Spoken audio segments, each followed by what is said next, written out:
Fenway Park, it's a celebration of baseball, and that's exactly what we're doing today as we get set for game number 2 of this 3-game series between the Phils and the Boston Red Sox. Hi, everybody. I'm Tom McCarthy, joined by Ben Davis and Matt Stairs. All right, so let's rehash a little bit of last night's ball game before we talk about Alec Asher.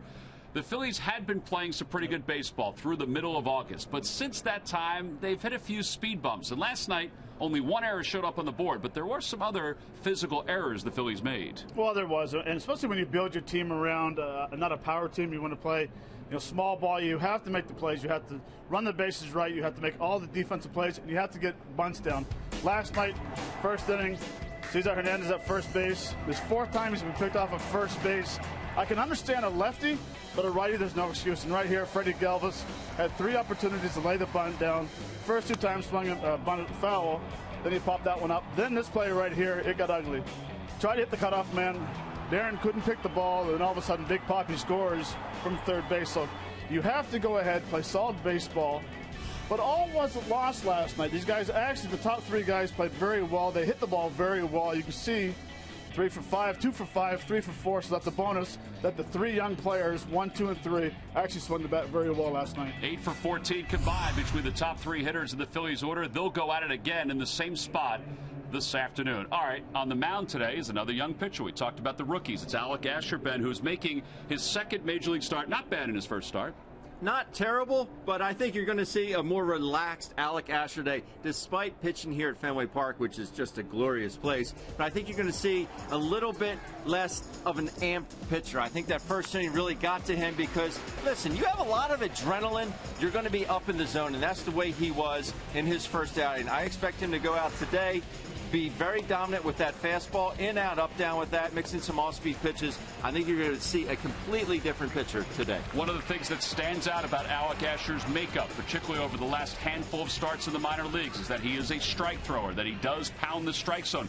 Not right down the middle, but on the inside and the outside part of the plate. The numbers from his first start, 93 pitches on a red-hot day, went 5 2/3, and wound up allowing 4 earned runs against the San Diego Padres. So, this afternoon, a little tougher atmosphere here at Fenway Park, but he is ready to soak it all in. Speaking of soaking it all in, how about Odubel Herrera, who is soaking in his rookie year, defensively and offensively? It's a long home run from last night's ball game. When we return, we'll have lineups at first pitch. Phillies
Wade Miley is warming up out on the mound. The umpires are exchanging the lineup cards to the left of home plate. Let's take a look at the Phillies starting lineup. It's brought to you by Xfinity, the official entertainment provider of the Philadelphia Phillies. It'll be Herrera, Hernandez, and Altair, followed by Jeff Francoeur, the DH, Darnell Sweeney in left field, and Andres Blanco at third base. The bottom third of Darren Ruff, Carlos Ruiz, and Freddie Galvis. So they will face the left-hander Wade Miley. Not a bad year for him, 10-10, an ERA of 4.59. He's allowed 169 hits and 159 and two-thirds. So, guys, he's going to allow base runners. It's just whether the Phillies can cash in when he allows those base runners. That's going to be one of the big keys for this afternoon's ball game. It definitely is. He will give you something to hit. The last couple outings have been terrible for him. 12.2 innings pitched, giving up 9 earned runs. So hopefully the Phillies can have some big innings. He will get up to 89 to 93. He'll sit usually around 90, 91, but the Red Sox are depending on him to get them into the later innings. He used 7 pitchers last night out of the bullpen. Time now for our Nissan keys to today's ball game. First one for me, establish the heater for Alec Asher. He needs to establish that fastball. I think you're going to see a more calmed down Alec Asher today. And for me, the Phillies hitters ready for a mistake pitch. And Tom, like Ben just said, Wade is 12 and two-thirds inning. He's given up 22 hits, so he is throwing the ball over the middle of the plate an awful lot lately. Well, here's Odubel Herrera, who was 3 for 5 in last night's ball game. He had a 2-run home run. He also scored a run for the Phils. Aside from that home run, he takes a strike. It's 0-1. So we're underway. Odubel hitting .298, 7 home runs, and 36 runs batted in. A solid on-base percentage at .335. The Lucky McDonald's Phillies home run jackpot contestant is Jacob Rose of Collingdale, PA. Phillies hit a home run in today's ball game. Then Jake will win $100. Good luck, Jacob. On the outside corner, 1 ball and 2 strikes to Odubel. Well, the shadows will be a factor. Brutal. Yeah. And that's all we're going to say about that. It's brutal. Well, it's hard to pick a rotation, especially on changeups. Curveball slider's okay. The fastball's easy to see. It's the changeup where you cannot determine the rotation or the side spin of the ball. And Ben would know more about that because he's a catcher and he's caught in a lot of shadows. I always had a tough time in Seattle. The first couple innings in Seattle were tough. I would wear sunglasses. No argument from Odubel on that pitch. Fastball from Miley. There's one away. I would wear sunglasses even when I was catching, and I knew what was coming. That's how bad the shadows were there. That pitch there just frozen. Fastball away. Like you said, Tom, Odubel does not complain. Well, that'll bring Cesar Hernandez to the plate. He shows bunt, bunts it toward third. Picked up quickly by Holt. Aggressive play. And there are 2 outs. Holt did the right thing because he took that on the second hop, so it never had a chance on the first hop, I should say, on the second hop to spin away from him. Yeah, nice play coming in. Cesar might have turned around and showed the bunt a little early, but very nice play coming in, being aggressive at third base. Well, that'll bring Aaron Altair to the plate. .271 hitter for Altair. In his brief time here in the big leagues, 2 home runs, 9 runs batted in. Takes a fastball for strike 1. I know Cesar isn't a power threat per se when you put the 1 homer. I'm going to take my chances right-handed here. It is his stronger side, but whether it's his stronger side power-wise, who knows? He only has the 1 home run, but it is his stronger side. Inside, 1-2. Wade Miley is the anti-Joe Kelly. He gets it and he goes. Thank goodness.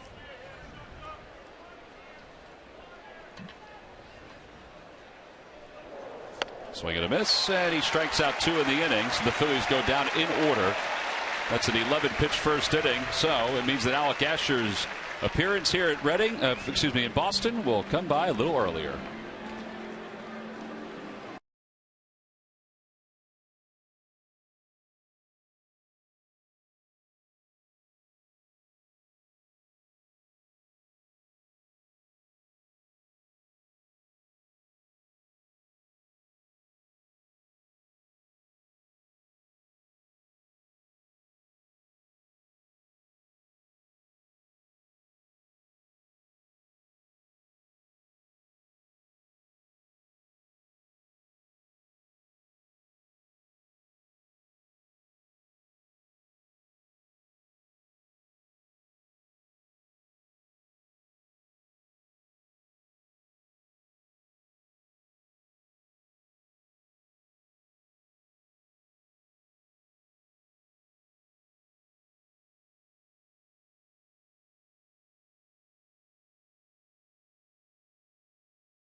Alec Asher for the Boston Red Sox. Let's take a look at their starting lineup, brought to you by Xfinity, the official entertainment provider of the Philadelphia Phillies. Betts, Holt, and Bogaerts, followed by David Ortiz, Travis Shaw, and Rusney Castillo out in left field. Blake Swihart, the catcher, bats 7th.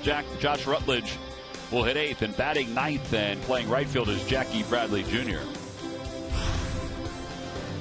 And here is Alec Asher, who did lose his major league debut, a 6.35 ERA in just that one appearance. This year in the minor leagues, though, 6-10 with an ERA of 3.97. And the first pitch to Mookie Betts misses inside. 1 ball, no strikes. Betts had 2 hits in last night's ball game. As we take a look at the scouting report on Alec Asher. Yeah, 4-pitch pitcher. First start averaged 91.4 on his fastball. In his first outing, he also averaged 16.4 pitches per inning. Definitely had a little nerves, as you would imagine. I don't even know if it's nerves, if it's just excitement, if it's butterflies in that first inning of his first appearance. It's adrenaline. 2 balls and 1 strike to Betts. Overall hitting .277. And he hits that one sharply through the hole on the left side. A leadoff single here in the bottom of the first. And that'll bring Brock Holt to the plate. It's a fastball, you know it's coming. Mookie Betts puts a good swing on it. A lot of movement. A lot of movement in that swing. A lot of movement. Brock Holt, .279 with 2 home runs and 38 runs batted in. He was 2 for 3 with an RBI and a run scored yesterday. Got to keep an eye on Mookie Betts over at first base. He can swipe a bag. And the Phillies have Carlos Ruiz catching today, not Cameron Rupp.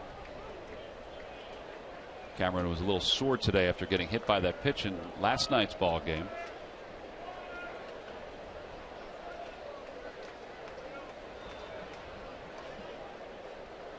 One ball, no strikes to Brock Holt.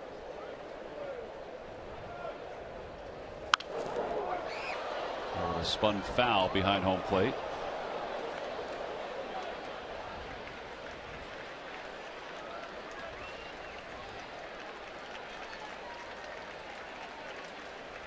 As you look at the outfielders playing in Fenway Park, and they look like they're playing so shallow, especially in right field.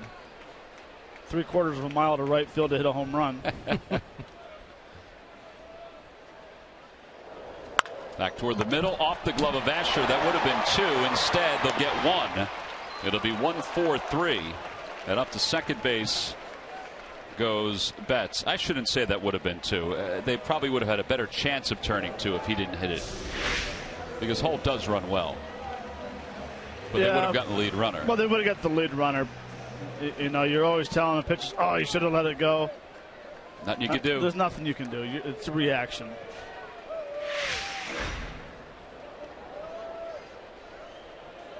And now Xander Bogaerts. He's hit in 14 of 15 games. Last night he had 2 hits. His numbers since the 31st of May, .348.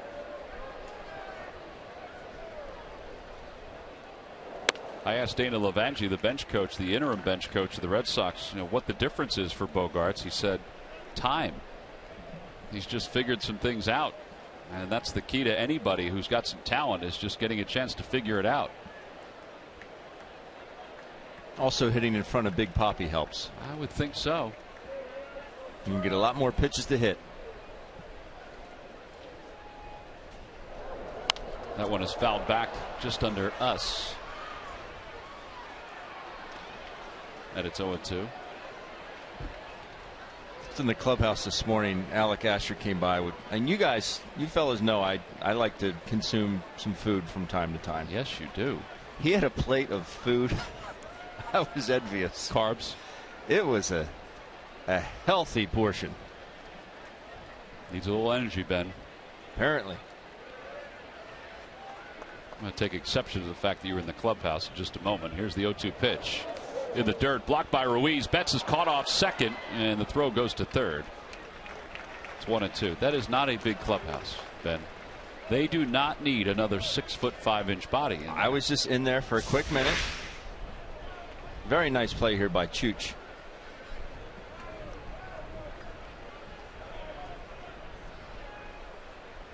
You thought the runner was going to go to third base? I think that was a changeup, I believe. That ball took Chooch's mask right off. Catcher's got to make sure you keep that chin tucked. Otherwise, you get one up under the throat.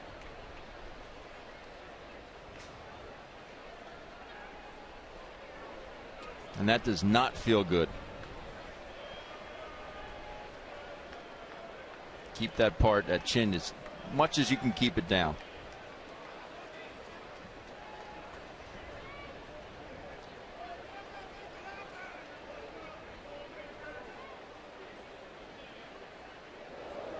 In the dirt again. It's even now. 2 balls and 2 strikes. I mentioned that Asher was 6-10 this year in the minor leagues. He played for 3 different teams: AA for the Rangers, AAA for the Rangers, and of course the Phillies AAA team. 6-10 with an ERA of 3.97. Pitched in 24 overall games in the minors. But his numbers were exceptionally good when the Phillies put him into Lehigh Valley's rotation. He's set to go, and the 2-2 pitch coming to Xander Bogaerts. Hit the opposite way. That'll be out of play into the sunshine.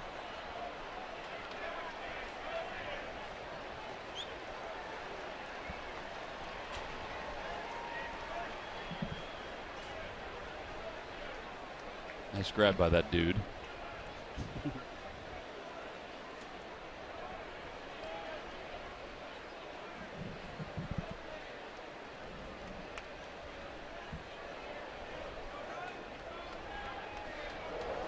Off the hands, out towards short on 1 hop to Galvis. Betts goes back to second.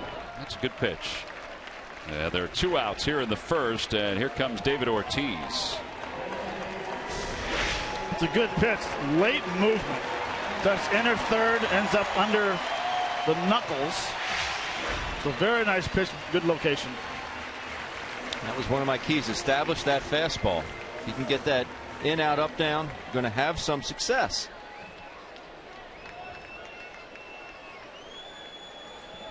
Well, David Ortiz, overall this year, 23 home runs against right-handers, 29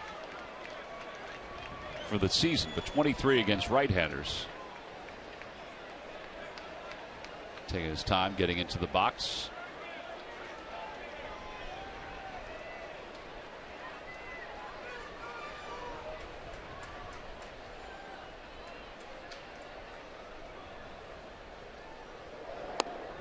Takes a change up low, and it's 1 ball and no strikes.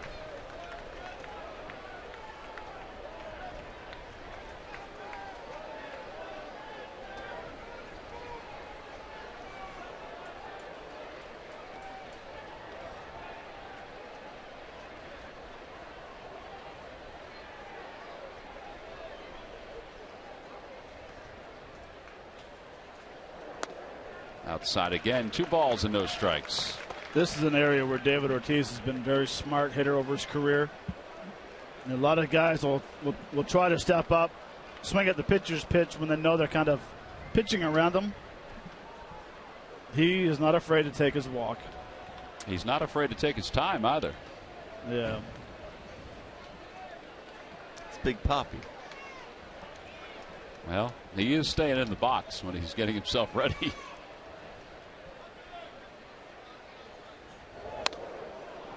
He goes around on that, and it's 2 balls and 1 strike.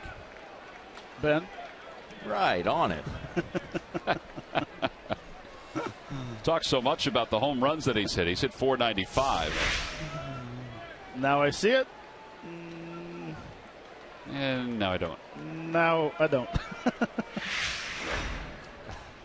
495 home runs, but he also has 575 doubles during his career. Swing and a miss. That's a changeup. Nice. And he's expecting fastball, and it's even now 2-2. And that's the 3rd one he's seen this at bat. Poppy well out in front of this one. Again, good late movement.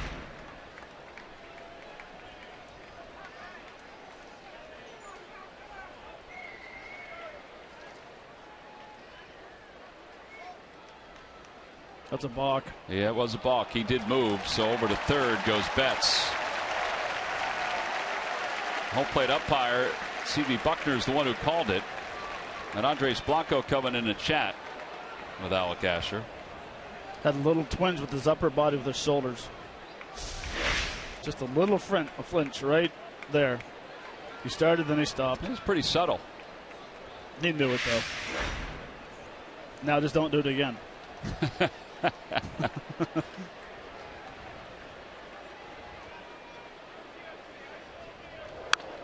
That one's fouled back to the screen. He tried to sneak a 94-mile-an-hour fastball by him. Shoots got smoked in the next one. Yeah, he did. David Ortiz asking if he's okay. Looks like his little buddy. He's so much bigger than him. It's like Ryan Howard standing next to Carlos Ruiz. Quink. Right in the cabeza. I think Andres went in there to talk to Alec Asher. You're wondering why would he go in there? Basically to tell him, listen, you have to stay out of the stretch here because we have this massive shift on. You go to the windup. Betts is going to steal home. Yeah, Betts is pretty far down that line as it is. And the pitch is swung on and missed. He got him. 84-mile-an-hour changeup. And David Ortiz was bearing down for a fastball. First strikeout for Asher. He leaves one over third, and we'll go to the second.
Jeff Francoeur will lead things off. Francoeur making the start today against the lefty Wade Miley. And he takes the first pitch on the outside corner. It's 0-1. Francoeur hitting .271 this year. Of course, .478 as a pinch hitter. He's had an incredible season in that regard. Outside corner again, 0-2. Obviously, he was the topic of conversation after last night's game as to why he didn't pinch hit for Ryan Howard when the Phillies had a chance to tie or even take the lead in their final at bat. And Pete Buchanan continued to echo his sentiments that he echoed after the game Wednesday night, that he just told Ryan Howard he would not pinch hit for him in that situation.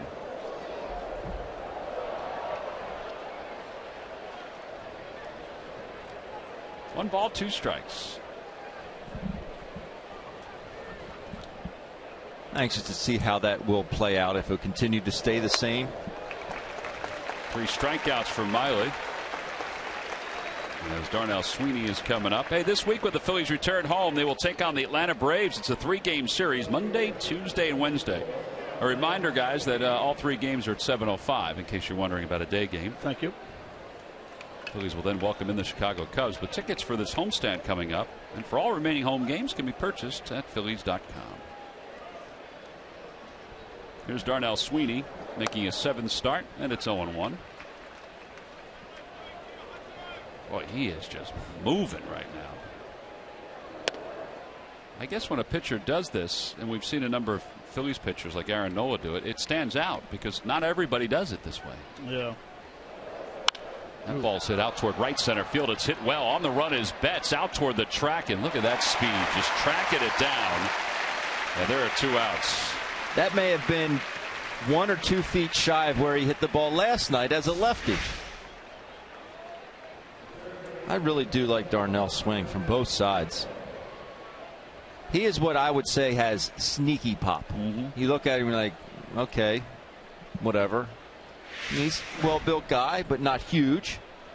But the ball comes off his bat. He's got some sneaky pop. Well, here's Andres Blanco, who at one point was digging in the left side of the batter's box.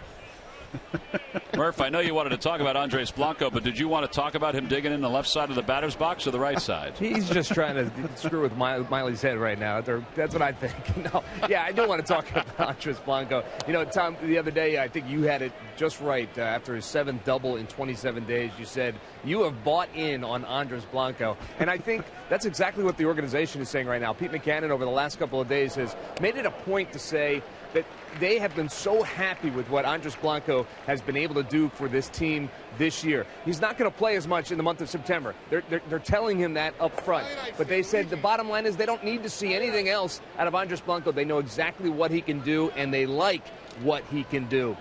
He has been the perfect utility player for this team, and you know, with Cody Ashley going to play a lot of third base going forward because they want to see him and get some at bats.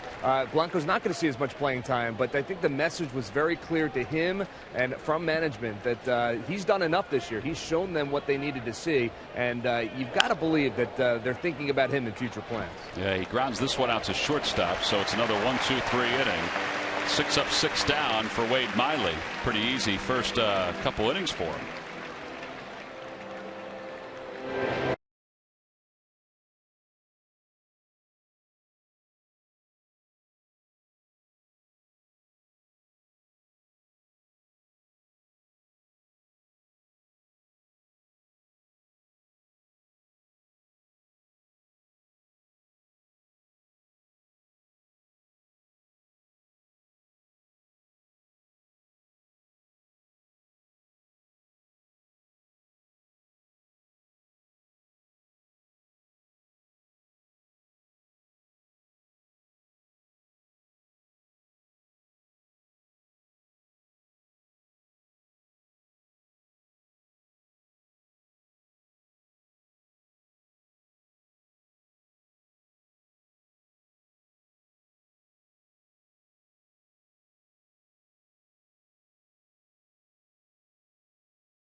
Please submit your answer on the subject line.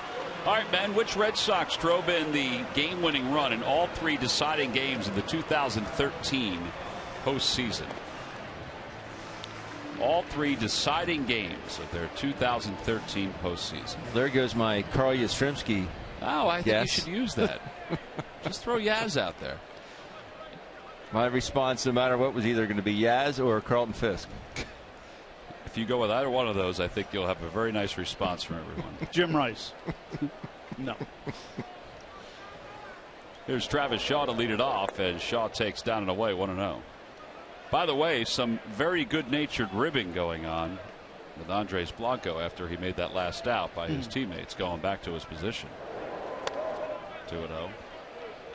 He was first stopped by Juan Samuel. They laughed. The Red Sox laughed. Then he was stopped by Cesar Hernandez. And then Freddie Galvis was waiting for him over at third base. It looked like Freddie was saying, "What the heck were you doing?" I've never seen it. 2-1 pitch to Shaw. 2-2. And being a switch hitter, You've never done that? just the thought would never. Hey, He was focused. he's locked in.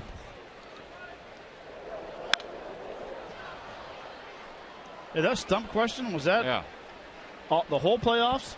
The postseason 2013? Each of the deciding games that the Red Sox had, they won with a game-winning hit by who? By whom? Check swing, 3-2.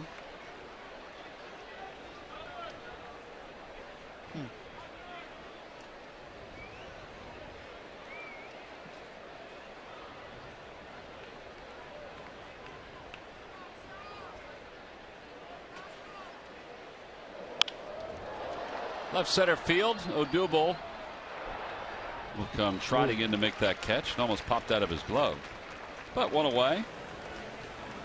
Well, this Thursday, the Chicago Cubs are coming to town to start a 4-game series against the Philadelphia Phillies. Only September weekend to enjoy baseball and great weather. Order your tickets now by going to Phillies.com. On Sunday the 13th, the New Jersey Education Association Philly Fanatics one-man band DVD will be given out to fans 14 and under. We saw that DVD today. We watched it this morning. It was very funny. I think the kids will enjoy that one. Castillo golfs one to center, and it's caught into the air by Herrera. 2 outs. It's because everything the Fanatic does is funny. I was thinking the same thing. Skip Denenberg stars in that as well.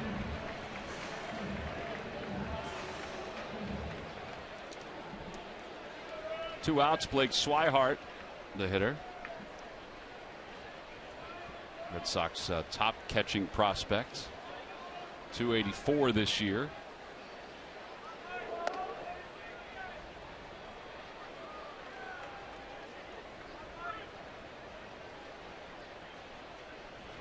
See that, Matt? No batting gloves. Catchers.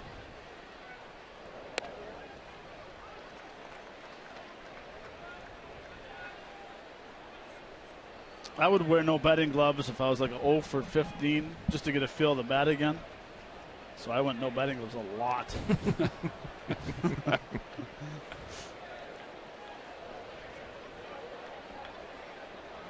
Good changeup right there. First Telling you, shadows. Cannot see rotation.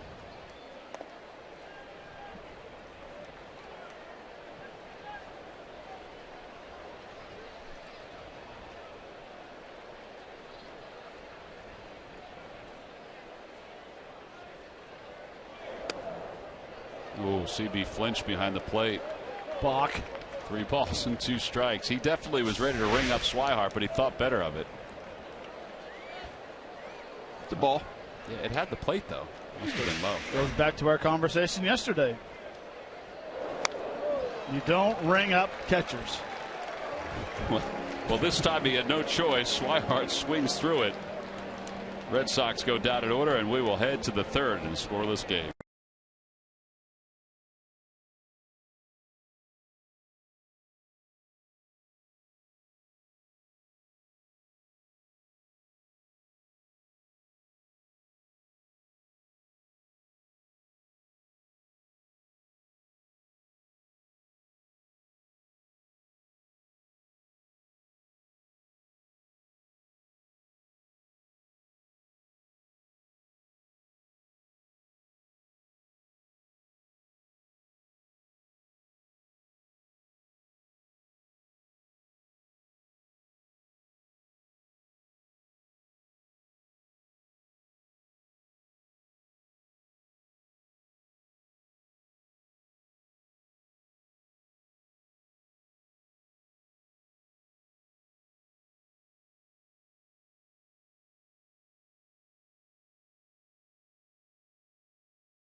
with special guest, former Eagle wide receiver Fred Barnett.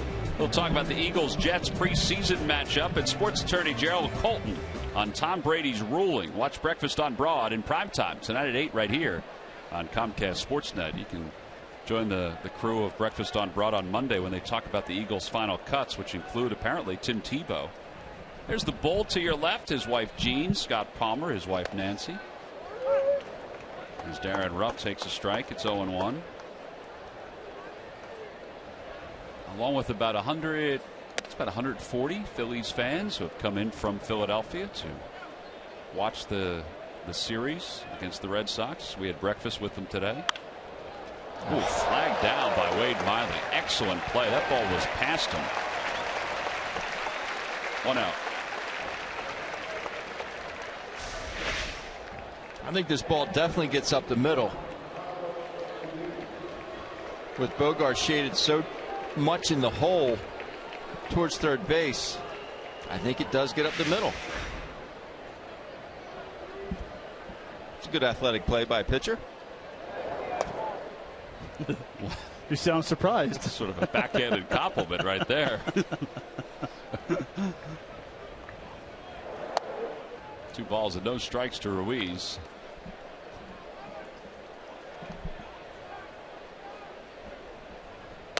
Carlos takes a fastball, 2-1. Carlos overall hitting .216 against left-handers, hitting .340.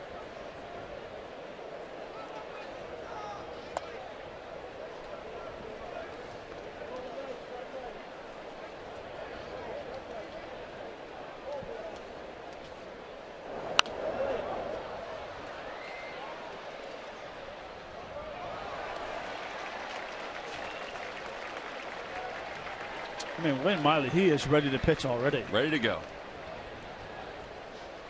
It's amazing. Strike 3 called, and Ruiz is the 4th strikeout victim of the day. 2 outs here in the 3rd. A little paint right here. 2-seam action. I don't know. Maybe Miley's trying to get as many innings in before the hitter can see as he possibly can. He's ready to pitch when he was brushing his teeth this morning. Freddie Galvis stands in. Galvis swings at the first pitch. It's 0-1. My key's not looking so good so far. Yeah, but you know, it's a long game, Matt. Wow. I haven't seen too many mistakes, though. True.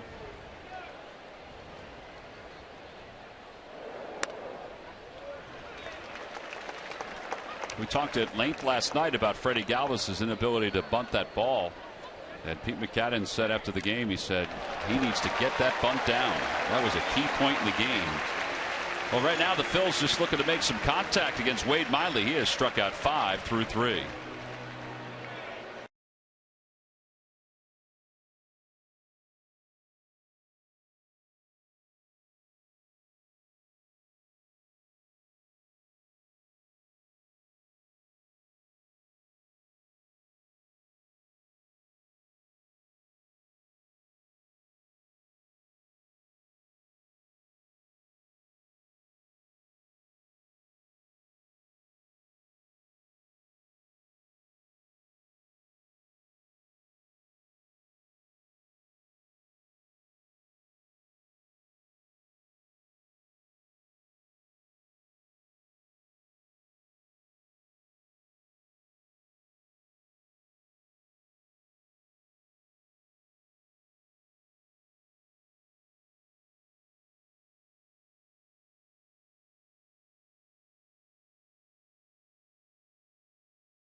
Exciting lineup ever. ShopNissan.com.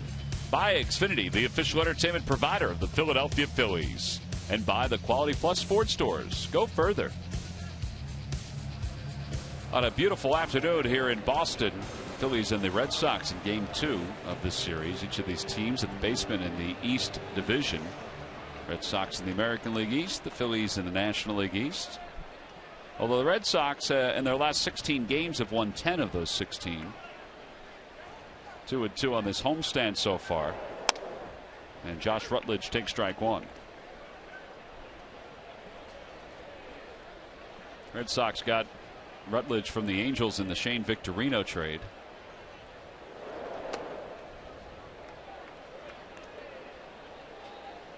We saw him for the first time when he was with the Colorado Rockies.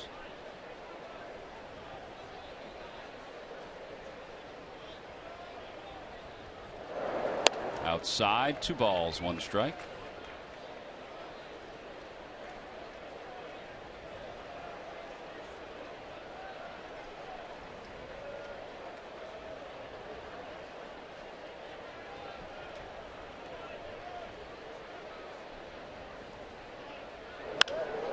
Fly ball right center field, and Altair and Odubel are out there, and Herrera makes the call and puts it away.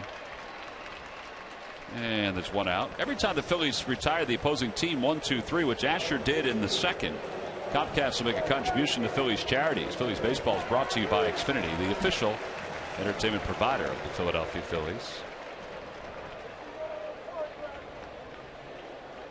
Jackie Bradley Jr. hitting .287. 1 for 3 last night with a home run.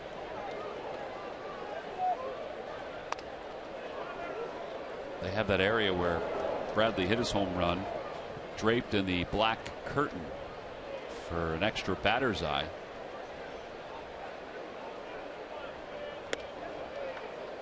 One and one. Well, there is no doubt in my mind that Herrera believes that he can catch a ball from there to there.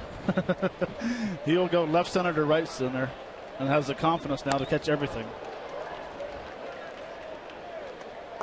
Well, I think his teammates have to know that, because you've got speed on the corners too. So they're giving way to Herrera because they don't want any collisions or any miscommunication or anything like that. But he is going from gap to gap. But Herrera also has to know that to his right, he doesn't have to worry about covering as much ground. Maybe left field, but not right field as much. Or left field right. Fly ball to right center field. It's going to slice back toward Herrera. This will be an easy call for him. And he already has 4 putouts through the first 2 2/3. Which is the proper call because the sun is in the right fielder's eyes right now. Is that a tough spot to play right now? Very tough. Because as soon as the ball is hit, you'll notice right fielders cover their eyes right quickly. It's tough in right field right now. Mookie Betts singled his first time up. He is the only hit today for the Red Sox. In fact, he is the only hit overall. On the outside corner, 0-1. Nice location there. Even if the guy's going up there to ambush you or swing at that first pitch heater, he's not going to be able to do a lot with that one.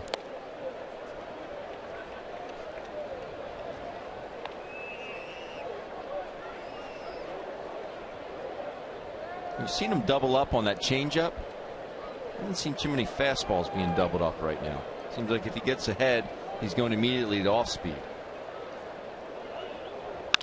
Ground ball over the third base bag, off the half wall.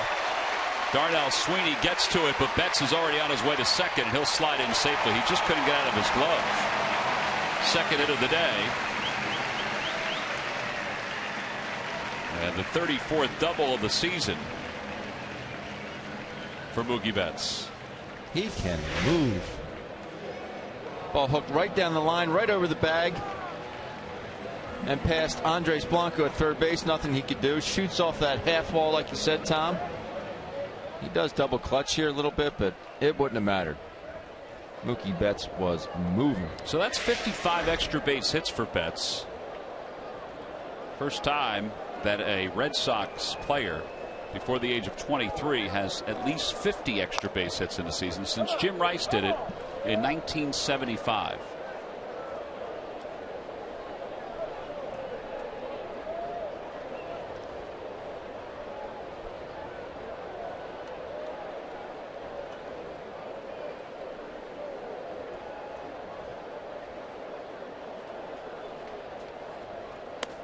Change up low, 2-0. Red Sox acquired Brock Holt from the Pittsburgh Pirates in the Mark Melancon deal.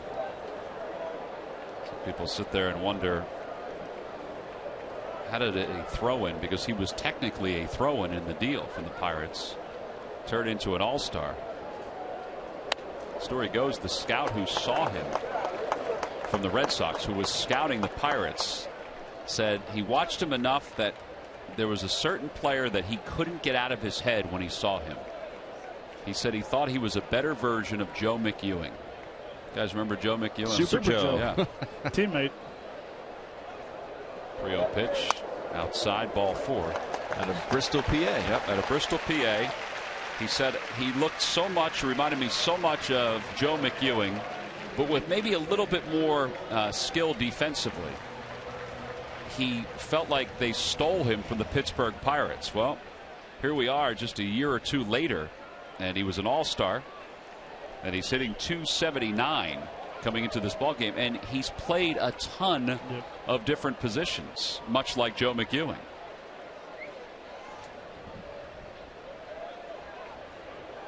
Sometimes scouts just have it in them that, you know, they want to take a shot at a player. Fly ball center field. That's well hit. Herrera's on his way back toward the warning track, and he gets there and makes the catch with a little leap at the end, and the side is retired.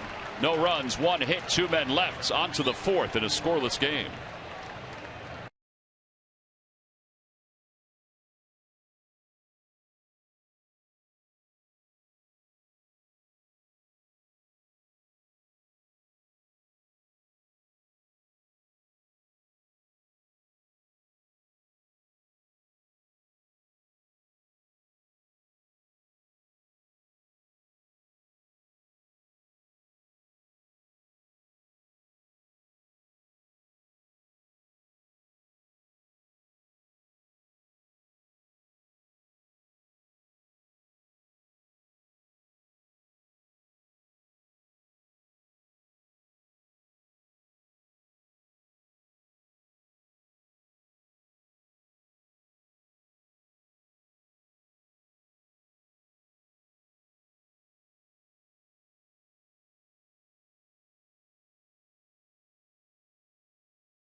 Odubel Herrera is going to lead it off for the Phils. And guys, it is starting to become a pretty special year for Odubel Herrera. You take a look at where this is the company he's trying to join. In the last 25 years, Major League rookies who have hit over 300, 25 plus stolen doubles, and 15 plus stolen bases. There you see the guys that have done it over the last 25 years. Mike Trout. You see Suzuki on that list. Ichiro Suzuki, Nomar Garciaparra as well. And there's Odubel's numbers this year. 298, 25 doubles already, 14 stolen bases.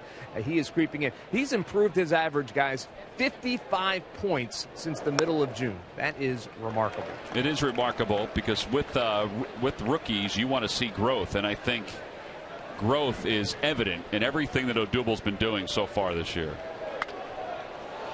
That one is hit foul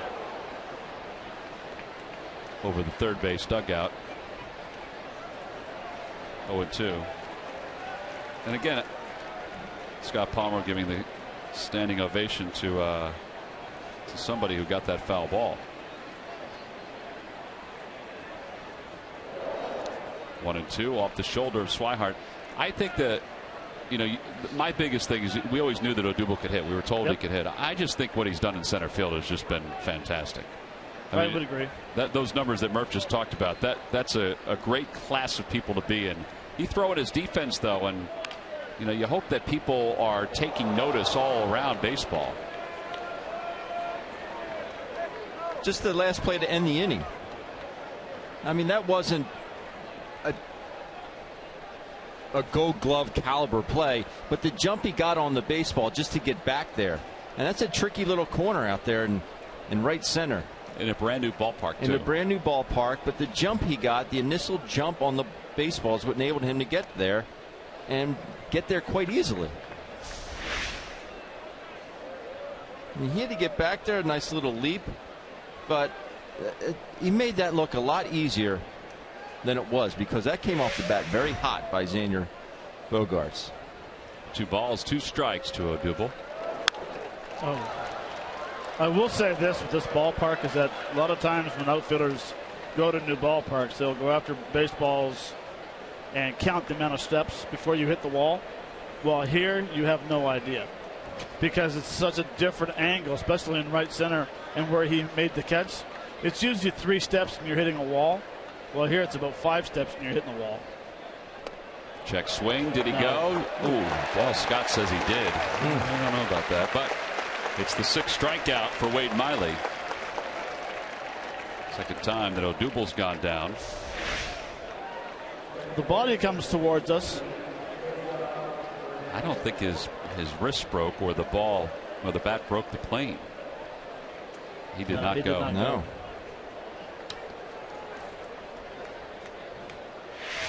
Cesar takes a little low.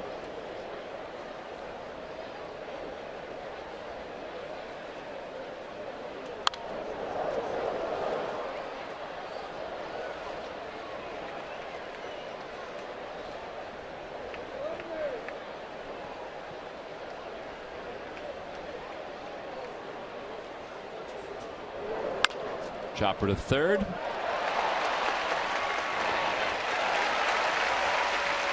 Two away. Well, it's now time for you to tweet your strongest fan photo. Use the hashtag #PhillyPhotoDataStrongFan, and you just might see yourself in an upcoming broadcast. Brought to you by T-Mobile. Very impressed thus far of how Wade Miley is able to get this fastball in on righties, especially with these shadows, and then he can go back away. Basically his fastball command in general to both sides, but in especially to these righties. A tough time.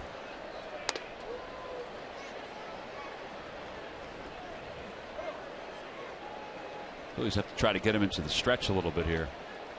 See the shadow creeping toward the rubber on the mound. Lays off 3-0 does Aaron Altair, who struck out his first time up.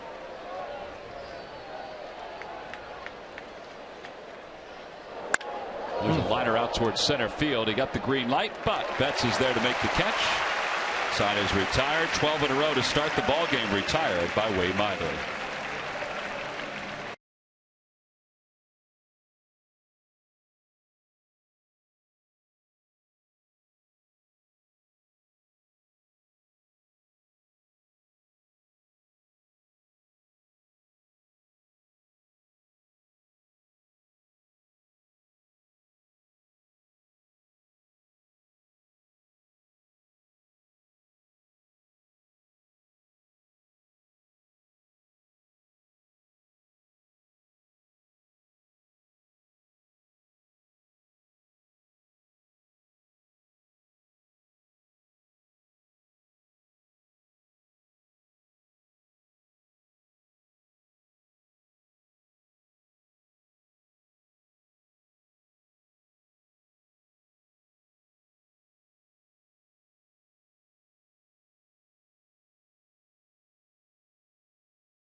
Call 1-800-JEFF now or visit jefferson.edu. Buy your Delaware Valley Honda dealers. Hurry to your local Del Val Honda dealer or visit delvalhondadealers.com. And buy the Pennsylvania Lottery. Benefits older Pennsylvanians every day. Home half of the fourth inning. David Ortiz is wandering to the plate. Like random cheers going up around Fenway. I looked up before, and Carlton Fisk was on the big video board waving. A legend here in Boston, a legend in Chicago. Think about how loud this place must have been in '75 when he hit that home run down the left field line. Think about it if we were sitting in this spot. Now, this press box area wasn't built then, but if we were sitting in this spot and we watched that ball go, how cool that would have looked. I got to see about a girl. Put away 2-0. You what? From Goodwill Hunting. Remember? No. Matt's got a list of movies that he has to watch this offseason just to stay up with you, Ben. It's like summer reading. 2-0 pitch coming to Ortiz. And Ortiz fouls it. 2-1. Robin Williams is telling Matt Damon all about blah, blah, blah, and he got tickets to the game. He goes, "You got to see Carlton Fisk homer." He said, "No, I had to go see about a girl."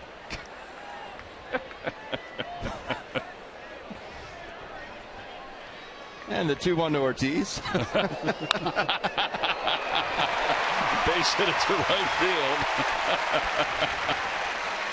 A leadoff single for David Ortiz, and Travis Shaw will be the batter. Later tonight, catch up with Aaron Altair and Darnell Sweeney and Ben's reviews of movies. Two young players and one old guy who have made immediate impacts since getting called up. Plus, find out why switch-hitting catcher Andrew Knapp has been Mr. Clutch for the Reading Fightin' Phils. Watch Phillies Clubhouse presented by Mercedes-Benz tonight at 7:30 right here on Comcast Sportsnet. That's what you call beating the shift.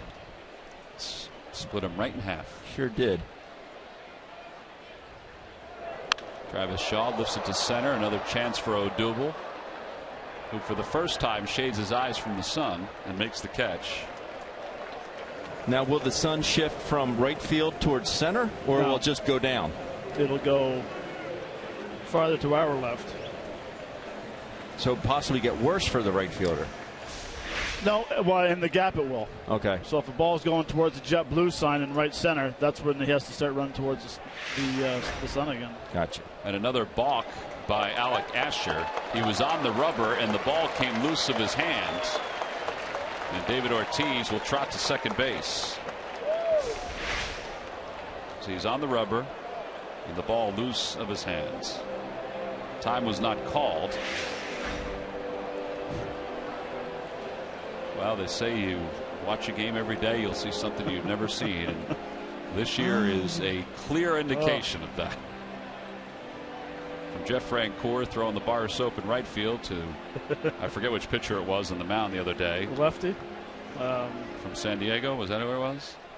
No. Having the ball pop right out of his hand when he's trying to come to the plate. And Chute scored from second base and had to go back to third. Right. No, it wasn't. It was before San Diego. Castillo flied out to center field his first time up. Outside, 1-0.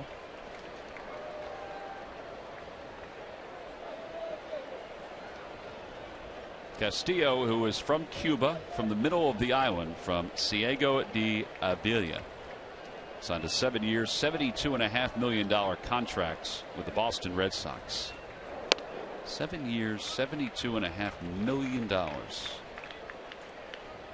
He is a center fielder by trade who is now learning how to play left field. He said the other day, because he's got a couple of outfield assists since moving to left field, he said it's nice that we've been able to put into play what we, including he and Arnie Baylor, who is the first base coach and the outfield instructor. It's nice that we've been able to put into play what we've been practicing. He said, I feel like the move to left field has been positive in every way, shape, or form. He's saying the right things. Yeah. He's right. The last couple days, yesterday and today, he's taken a lot of balls off that wall. There's a fastball, and it's 3-1. now, over the next several days, they'll stop with him the intense training in left, and they're going to move Betts to right and start the training of Mookie Betts playing right field, because Jackie Bradley's going to get some reps in center. So Baylor will finish with one and move on to the other. Did they say why they're reasoning behind all the shifts? Is one better center fielder than the other? Well, part of it is they're moving Hanley Ramirez to first, and they think that Jackie Bradley has, this is just what their initial thoughts are, could be a tad better than Betts, as that ball is off the glove of Blanco, and Ortiz will stop at third. A tad better than Betts in center field. A single for Castillo, and that'll put runners on first and third. Well, Blanco does a nice job of getting to this ball down the line and saving a run. If this gets by him, Big Papi's going to score from second base. 4 or 5 strides, makes a dive and play. Nice job of knocking it down. You're right, though, Matt. Even with as slow as David Ortiz is these days, that ball would have gotten down the line. Most likely, unless it hit that half wall again, but that would have definitely given him enough space to score. That'll bring Swihart to the plate. Phillies set up to try to turn 2 with Ortiz at third and Castillo at first, and the line drive base hit into center field. A ball up in the zone. Ortiz will score, and it's 1-0 Boston here in the bottom of the fourth.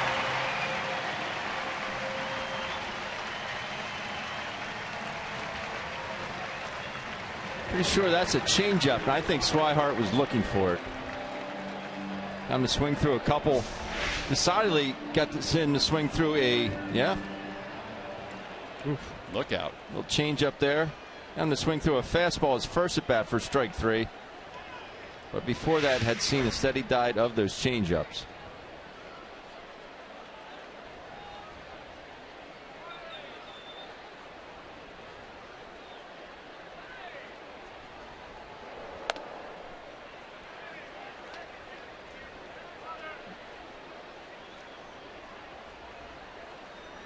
Quick look over at Matt Stairs' buddy Brian Butterfield over in the third base coach's box.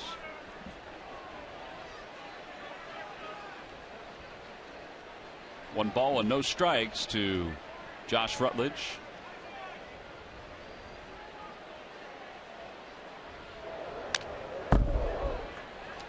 And it's 1-2. Well, that balk seemingly has caused an issue here for Asher, because Ortiz is playing station to station baseball. Probably would have been a third right now. Yep.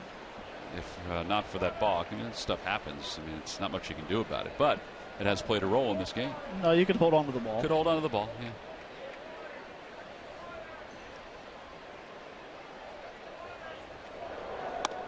Inside.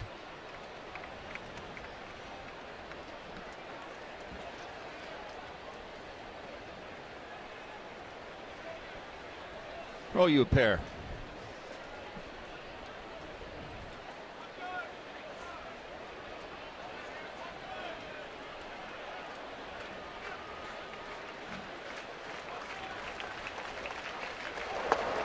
Ground ball toward the hole, and Galvis can't get to it. Around third, and being held there is Castillo. The throw quickly comes in. Bases are loaded with one man down, and Jackie Bradley Jr. is coming up. Well, that's 4 hits for the Red Sox just as the shadows have crept past the mound. I don't know if life is a little easier for the hitter at this point, but it seems like it is. It didn't sound good off the bat. I think Josh broke his bat on this, but Matt, if you were to say a right-handed hitter, say a cleanup hitter, hits 300, right-handed hitter, drives in 100 RBIs, how many RBIs do you think he would lose during the course of a season because that left fielder plays in so much here because of the wall? Like you just saw there? Like you just saw there. Any other time, because that ball wasn't scolded. Right. Any other time, you're waving. You're getting waved around. Yeah. I think it all plays out, though. There's a lot of balls that you hit the left field, like Altera's ball hit the left field last night. Right. Just caught by a lot of people. Okay. But I mean, so you think it's a wash? Well, I think for your point where you're saying, I bet you probably lose 10 to a dozen RBIs a year. Yeah, that's a significant amount of RBIs. It probably is. I mean, think about an Oakland Coliseum, how many points you lose on foul territory. Yeah. It'd be great to be able to figure that out, but I bet you somebody has figured that out. The way analytics is today. Yeah. So the bases are loaded. Jackie Bradley Jr. is up, and the pitch to him is chopped up the first base line, and it's a foul ball. That is the home plate umpire's call. It did not get past the first base bag. I'm looking down at Lance Barrett saying, can you help me? Can you help me out here? Yeah. Can you give me a signal? Not realizing the ball did not get past the first base bag. I'd still like to see Darren just to at least make that transfer to home instead of waiting on the umpire's decision. Fire that sucker home. You never know. It could have been an inning-ending double play. Because that would have been non-reviewable, correct? Correct. If CB rules that fair. Outside. Bradley flied out to center field his first time up.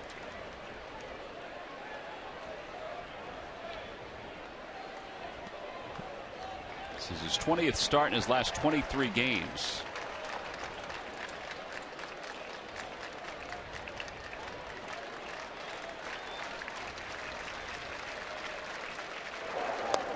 Change up, missed outside and low.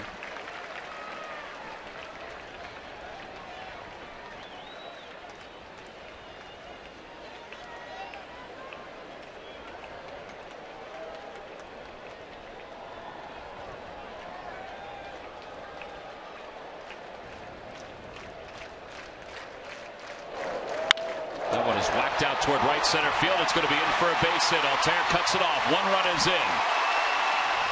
Swihart will score. It's a two-run double for Jackie Bradley Jr. It's 3-0 Red Sox.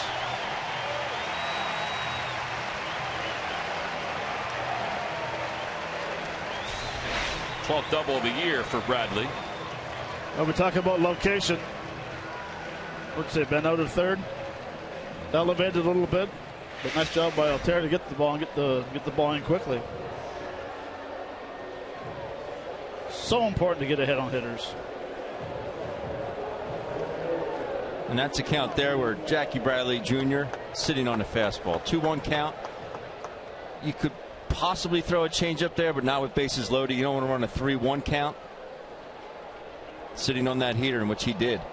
Infield now has to play in with the Red Sox on top 3-0. And Mookie Betts the batter.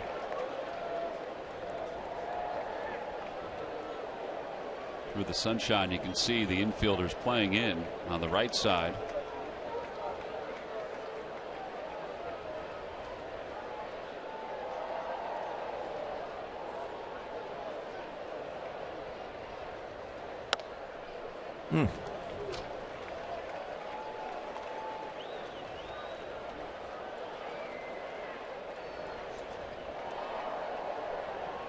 It's amazing when those shadows, go out far enough past the pitcher, how everyone sees the swings now. Or sees the ball and gets better swings on it. Oh yeah, it's noticeable in this inning. He's also picked up his second balk of the game in this inning. You saw that note. First time since Cole Hamels in 2012 with 2 balks in a game. That's not a good sign. They're going to get the bullpen up. Rod Nichols is on the phone in the right field bullpen.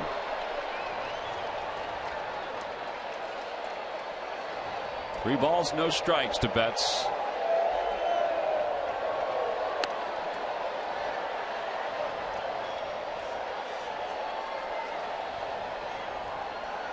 It's awfully early for the wave, too.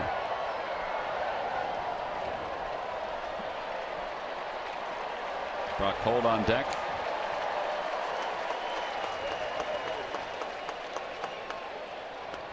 Inside, ball 4, and the bases are loaded. Second walk issued by Alec. And that'll bring Holt to the plate. Jerome Williams, he's out in the pen. He is rested.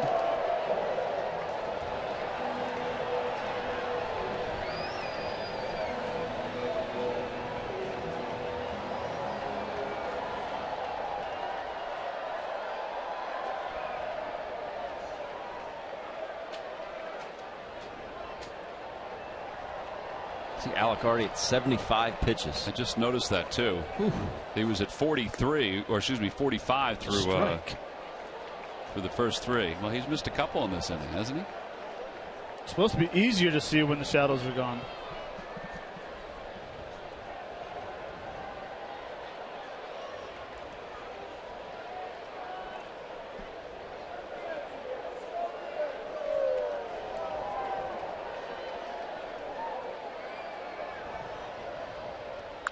Chopper foul. He was at 50 through the first 3 innings. 50, I said 45, but 50 through the first 3 innings. So that means 27 right now in this inning alone. Trying to get out of it, minimize the damage. 3 runs are scored. You know what I found over the years that umpires really didn't like is when I'd say to them, how about I let you know when it's a strike? I don't think that would go over They never well. really appreciated that. Oh, man.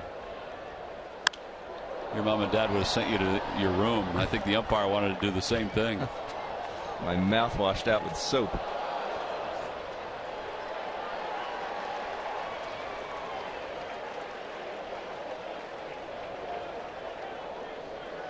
Double play here would be glorious. The problem is, and we saw that with the comebacker he hit off of Alec early in the game, tough man to double up here.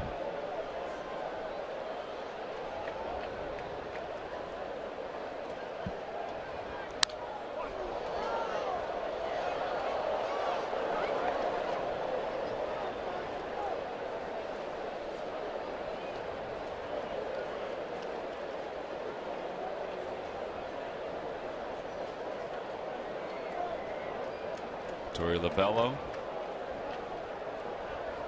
2 interim managers going at it here.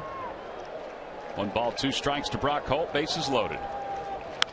And he stays alive again.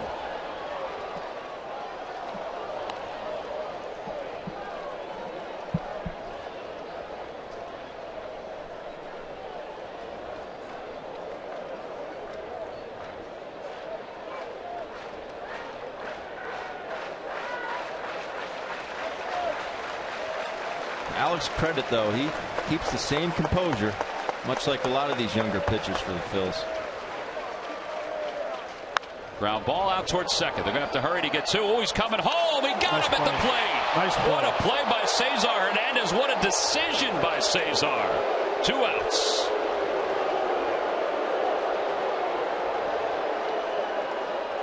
We have seen Cesar make some bonehead plays, I guess you could say, at times this year, but that was a baseball instinct play right there.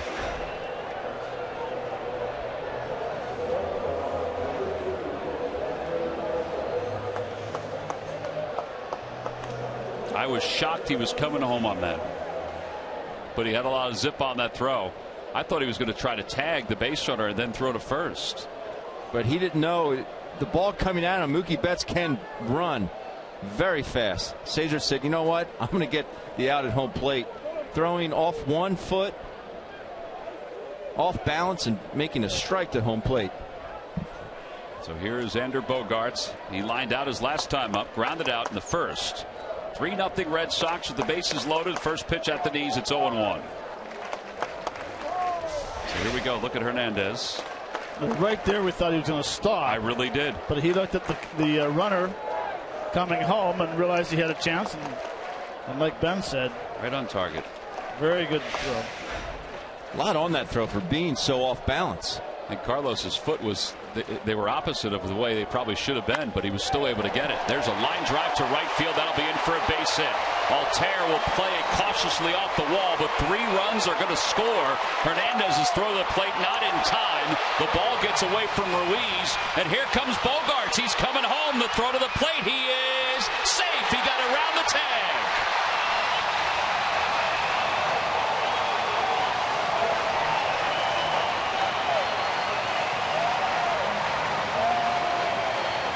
Four runs on 1 swing.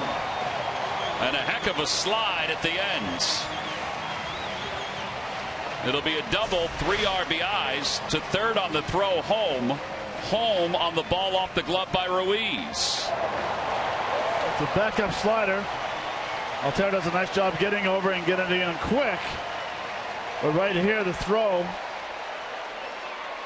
to Chucha's right. And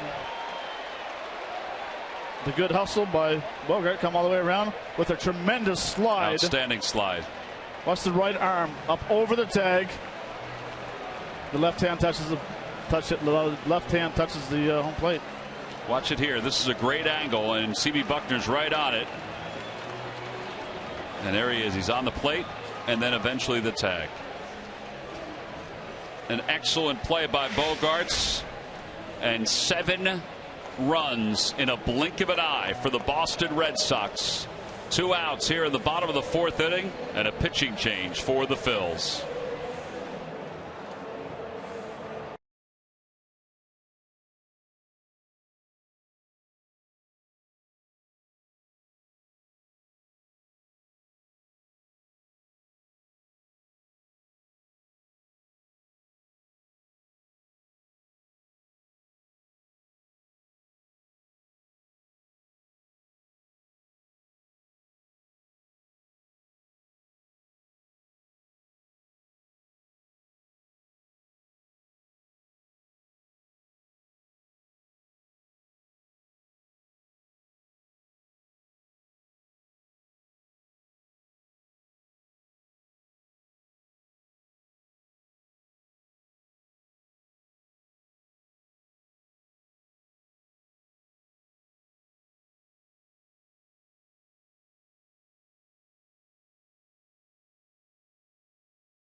'15 and older.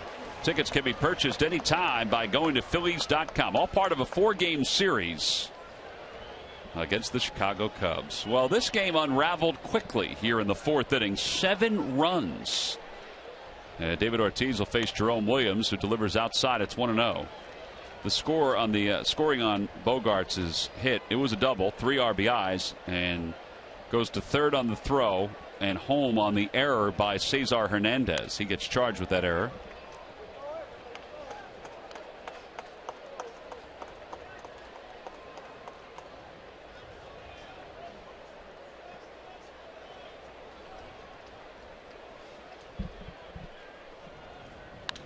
That one is pulled down toward pesky pole. It is gone. Home run number 496 for David Ortiz. It's now 8-0. Red Sox on top. 9 years of 30 home runs or more for David Ortiz.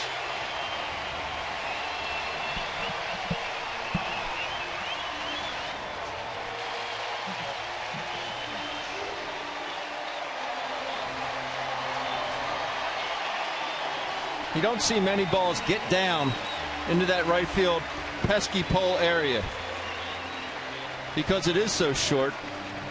I think it's walked off at 296. Yeah, it's technically 302 feet from home plate. 302. Named after the great Red Sox Johnny Pesky, who was always here in the dugout, always in spring training. And was crushed when was told he was not allowed to be in the dugout anymore. Yeah. No balls and 1 strike to Shaw. I think that may be all the games we've come here. That may be one of the first ones I've seen hit down into that little corner. You don't see a whole lot of them. 1-1 pitch, hit out toward left field. Backing up on it is Sweeney, and he's there. He makes the catch, and the side is retired. Finally, though, 11 men come to the plate in the inning. 8-run score, capped off by David Ortiz, his 496th home run down the right field line. It's 8-0 Red Sox.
Jeff Francoeur just blasts one foul out of Fenway Park over the Coca-Cola sign, and it's no balls and 1 strike as we begin the top of the 5th inning.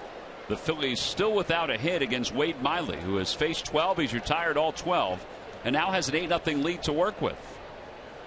And Francoeur loops one out towards center. Coming in is Betts, and it's going to drop in for a base hit. So the first base runner of the game for the Phils is Jeff Francoeur. Leadoff single. Bet died a hero. So the number 1 is finally going up there for the Phils.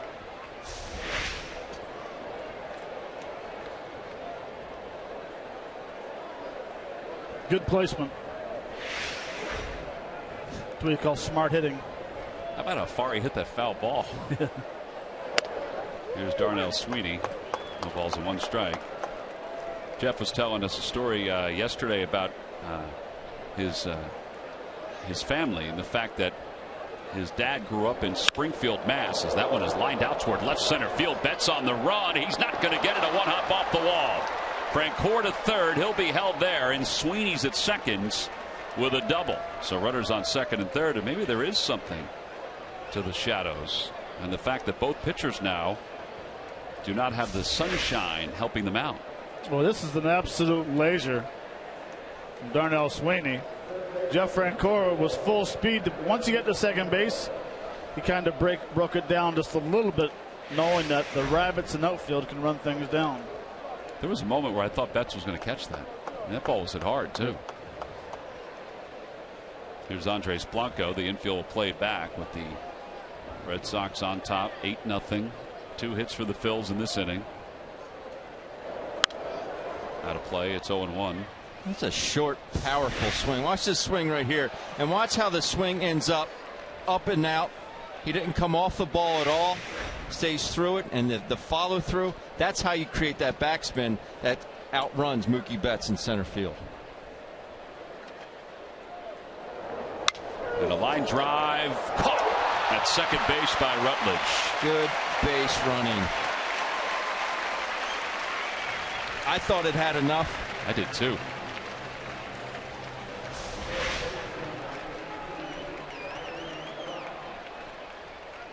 Well, he timed his jump perfectly.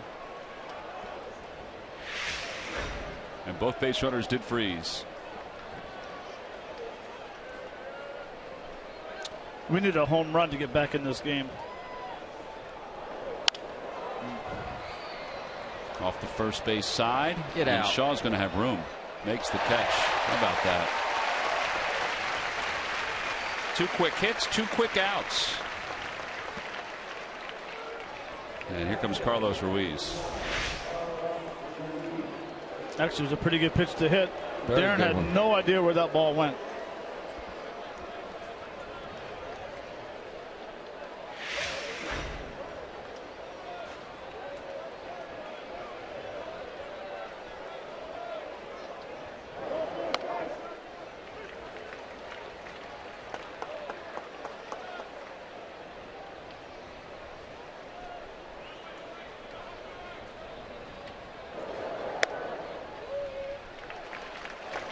One of the first breaking balls we've seen out of Wade Miley today. Well, and his pace hasn't changed at all, guys. I mean, he still has the same sort of tempo going.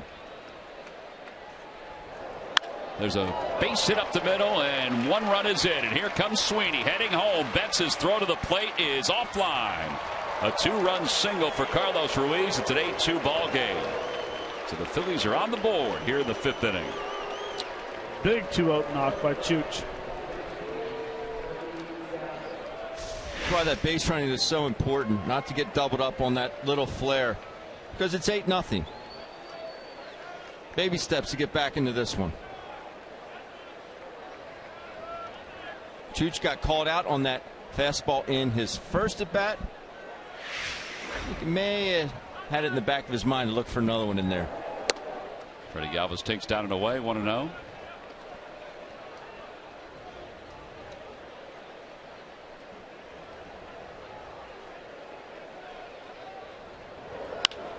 That one's out toward left center field. Betts a long run, but it's up there a while, and he'll get there. And he makes the catch in a cloud of dust.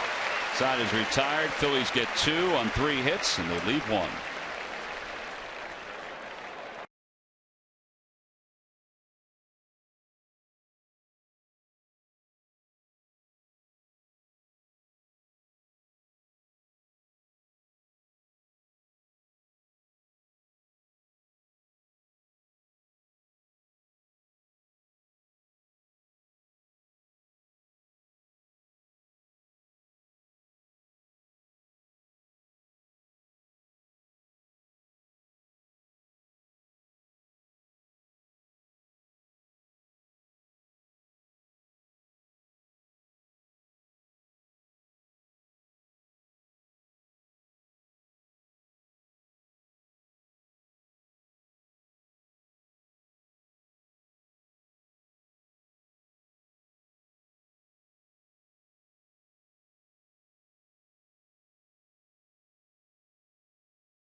In the greater Philadelphia region, there's ample opportunity to help. Build houses, volunteer, or be a mentor. Visit citizensbank.com/community to learn more. At Citizens Bank, we want to help you bank better. So the next time you have a question about money, don't keep it to yourself. Ask a citizen. We had no offense for the first 4 innings. And then in the 5th inning, we had 10 runs and 12 hits. That was an explosion.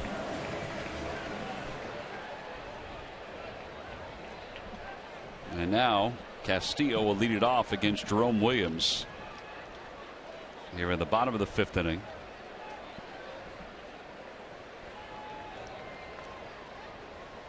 Pitch is outside. It's 1-0. I should say we had no offense for 3.5. And then in the bottom of the 4th, top of the 5th, things came to life. 8 for the Red Sox, 2 for the Phils. Chopper back toward the middle. Galvis is up with it. Has to hurry. Does. 1 away. And that'll bring Blake Swihart to the plate, who is 1 for 2 with an RBI and a run scored. Today's game is also available in Spanish. Just use the SAP button on your television or change the language through the menu on your cable box. See. Bill and Angel are calling today's game, and it's a very nice picture that they have in front of their booth. Handsome devil. Malo means bad for you What? non-Spanish speakers. I sent them the email the next day. The next day? Yeah. Well, if you say you're going to do something, Tom, you should follow through on it. Oh, man. At least it doesn't say malísimo. What does that mean? The worst. Oh. Now I feel bad. I'm just going to start randomly sending Bill emails.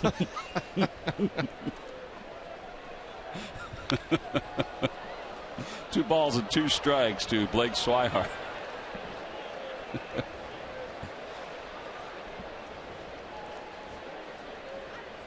That's just funny.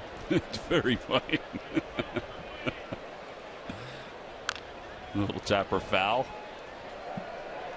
We have all these different stat packs that we have at our disposal, and there was one that caught Bill's eye, and I told him, yes, I'll send it to you whenever I think of it. I definitely will do it. I'll try to do it every day.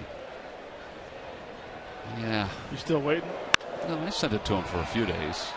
Sweeney on the run, and that one's off the wall on 1 hop. Swihart on his way to second base, and he'll get there. His 16th double of the year. So a 1-out double that'll bring Josh Rutledge to the plate. Let's go to Greg Murphy. Murph. All right, Tom, it's time now for our Coors Banquet Timeless Moment We'll take you back to 2010. On this date, Bill the Spaceman Lee, at age 63, is the winning pitcher, giving up 2 runs in 5 1/3 innings for the Broxton Rocks, who won 7-3 over the Worcester Tornadoes in the Can-Am Association Baseball League. He's the oldest pitcher ever to win a game in professional baseball, and he got to hang out with Matt Stairs last weekend. That's pretty impressive. Wow. 63. Well, I think he's going to become the. Well, he's going to be 60. He's 68 now, and I believe he pitches today. For the same team? No, every year he tries to pick a different team. Just to see a different part Signs of the world? Signs a one-day contract, then leaves. He's done that continuously since he retired in 1982. That's outstanding. That's pretty cool. How was the Ephus pitch last week? Strike. He threw it about 50 feet in the air. Catcher had no idea what to do, and they hit him right square in the glove.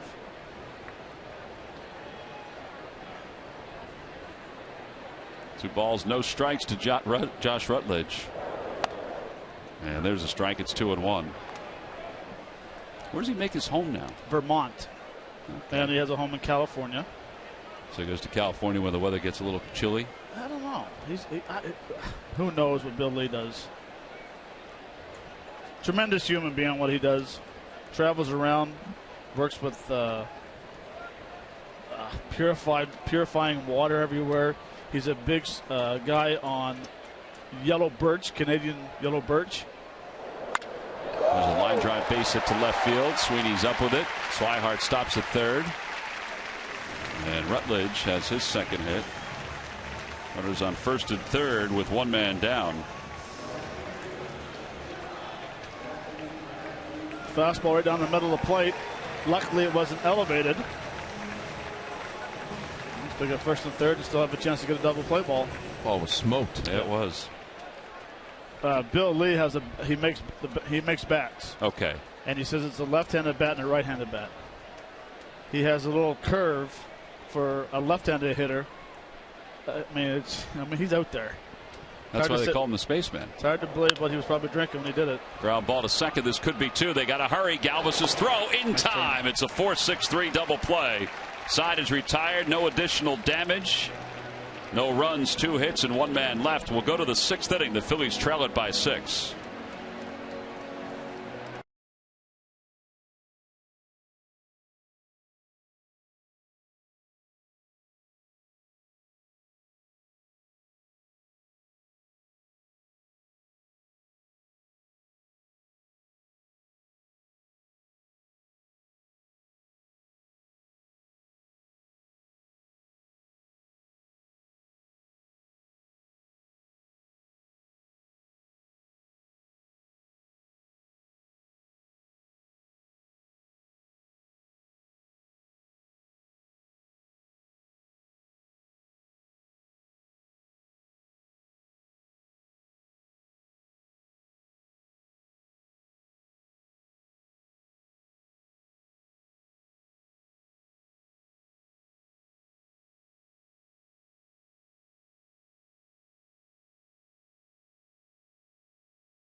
He did say that he was a little sore today after being hit by that pitch last night. Hopefully it's not going to be a long-term issue for him, that he'll be back out there again. It's a good sign that there's nothing on that wrist as we speak. So we start the top of the 6th inning. The Phils down by 6. Miley against Odubel Herrera, and Odubel lines one down the right field line. It's a fair ball, and it kicks into the crowd, so he'll get a double out of it. 26th double of the year for Odubel. about that hit? I think it went right into the crowd. Just took a bounce and hit right into the crowd. Watch how quick this swing is. It's a breaking pitch inside, recognizes it, and just drops the barrel straight down and hits a laser down the right field. And Ben was talking about it in batting practice today. The ball comes off his bat hard. Mm-hmm. He had a home run in batting practice today, straightaway center over the yellow line. And you said it was a home run as soon as it left his bat. Up past the flagpole. It was a bomb. Swing and a miss. 0-2 to Cesar. Cesar's 0 for 2. He's bunted to third, and he's also grounded out to third.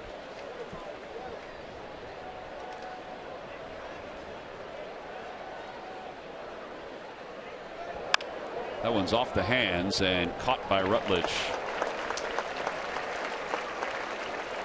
One out.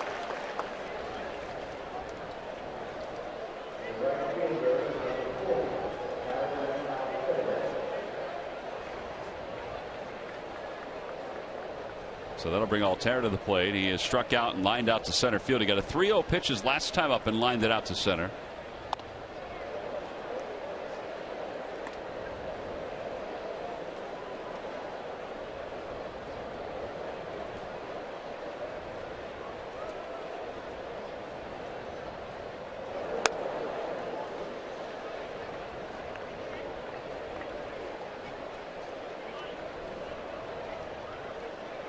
The Phillies still have a long way to go in this ball game, but you get a 2-run homer here, half that lead.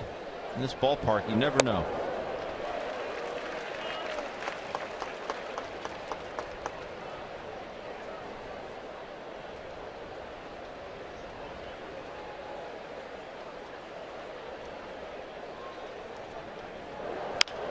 That one's out toward left center field. It's a little bloop shot, but Castillo runs it down. There are 2 outs. Time now for the Jeep Stump the Fans trivia quiz answer.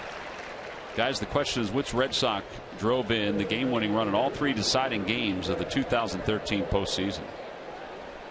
I'm going to say David Ortiz. David Ortiz is incorrect. I was going to say Napoli. Mike Napoli is incorrect. Pedroia? Pedroia is incorrect. Shane Victorino. Shane Victorino is correct. Uncle.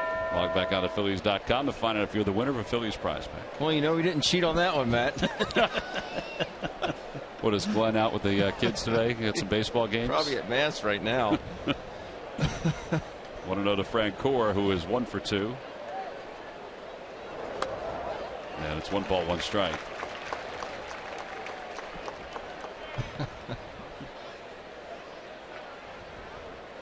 Johnny Gomes is on that team as well. You would have got buzzed for that one. Bogart. You would have got buzzed. Little Tampa foul, 1 and 2.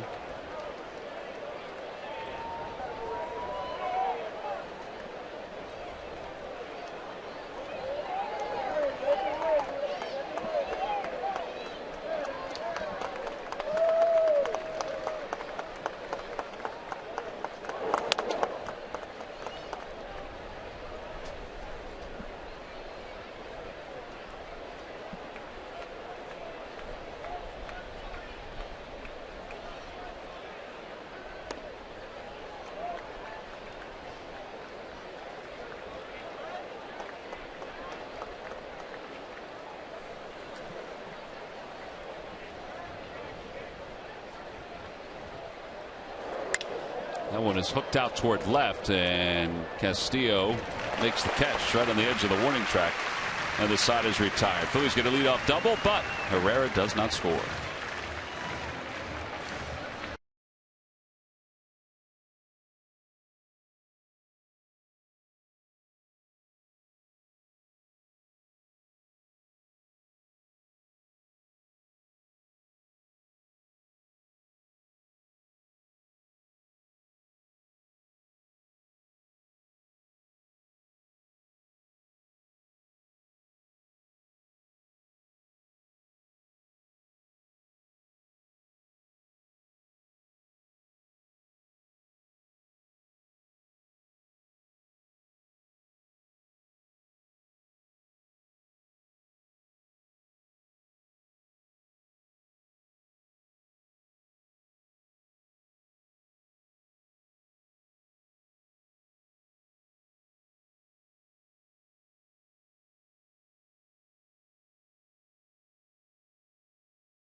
And by Chevrolet. Visit your local dealer at ChevyDealer.com.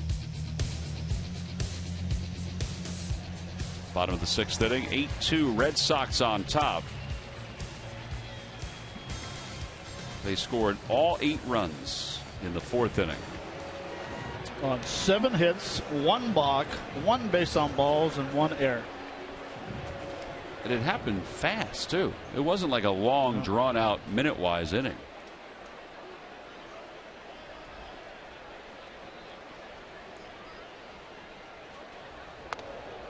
Well, the leadoff batter is Mookie Betts here in the 6th against Jerome Williams. Betts today is 2 for 2 with a walk and a run scored. He's hit in 11 consecutive games now for the Red Sox. That one's out towards second base, and Cesar to his left. One quick out here in the home 6th inning. WB Mason offers the brand you love, like Swing Line's huge selection of laminators and shredders. Whether you're preserving your best work or safely destroying your most confidential documents, Swing Line and WB Mason deliver a cut above the rest. Who but WB Mason? Since 1898. That's right.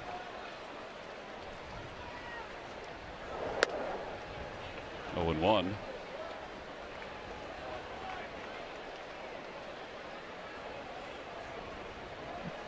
WB Mason billboard is one of a handful that are very classy looking up on the green monster. Although there are some traditionalists that would prefer there not to be any advertising up on the green monster. I actually think it looks pretty good. I think it looks very good. Yeah.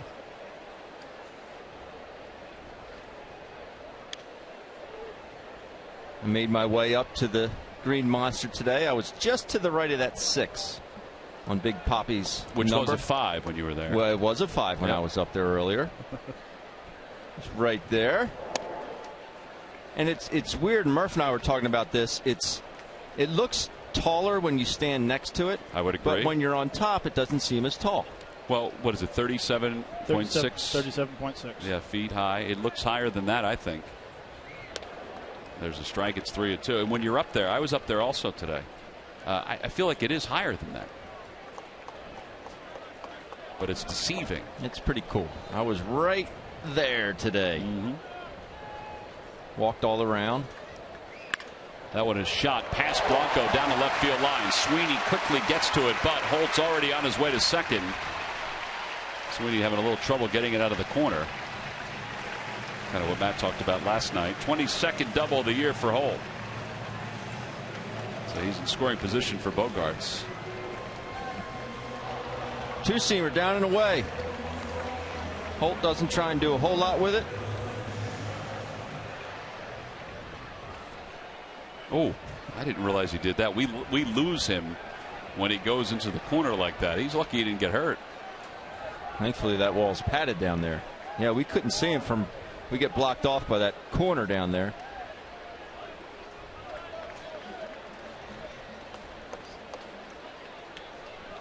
Xander Bogaerts. Well, Matt, you're the only one that's played in that spot there. I don't know what's better to how to play that. If it's what he did, or if it's to wait for it to get off the wall, or what. Well, I mean, in that situation, in that corner, in the left corner, there's a little cement bottom part on the wall. Right. So it's actually going to hit the cement and come back harder. Unless he thought he might have had a chance to throw him out at second base. To be safe, you can go ahead and play that off that bottom of that wall. And there's so many things up there. There's so many things out there because if he gets caught under the wall, it'll stop. And you want to get there as quick as possible. It can shoot back out quick as you can. I mean, it's interesting out there. Yeah, I would think so. That little door probably is a little problematic at times too. 1 ball, 1 strike. Outside, 2-1. Like right here is where it plays off. But sometimes it'll ricochet, come back, and then all of a sudden it's a Plinko board out there again. So it hits there right after he kissed the wall. That cement, it'll pop back out. So a lot of guys will stay back and play it off that wall. And it's only 3-10, so you would think you'd hold a guy to a double in that spot. That one's pulled toward third. Blanco stays down on it. And after looking the runner back to second, He's able to record the second out, and that'll bring David Ortiz to the plate. See, I think a lot has to do with the runner and the speed of the runner. If Big Poppy hits that ball, you can afford yourself enough time to let it play off the wall, play it back. Because Big Poppy's not going to take 3 on that. But if for some reason that ball does make it, and it is the Plinko board down there, Brock Holt's going to get a triple. And you want to eliminate that and keep him at second base.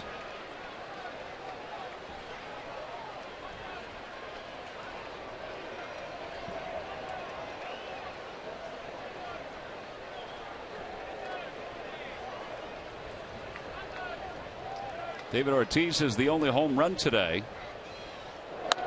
One of 12 hits by the Red Sox, 6 of which are extra base hits. The home run and the 5 doubles. Ortiz, .268 batting average and 496 career home runs now. See where he is among the active leaders, and they just allow Brock Holt to go to third. I think Carlos wanted to throw, but with the overshift, there was no chance to get him there. Interesting 8-2 in the 6th inning.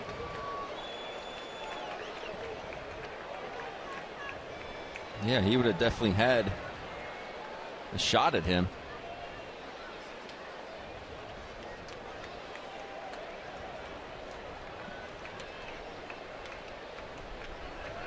See Poppy still using those shades.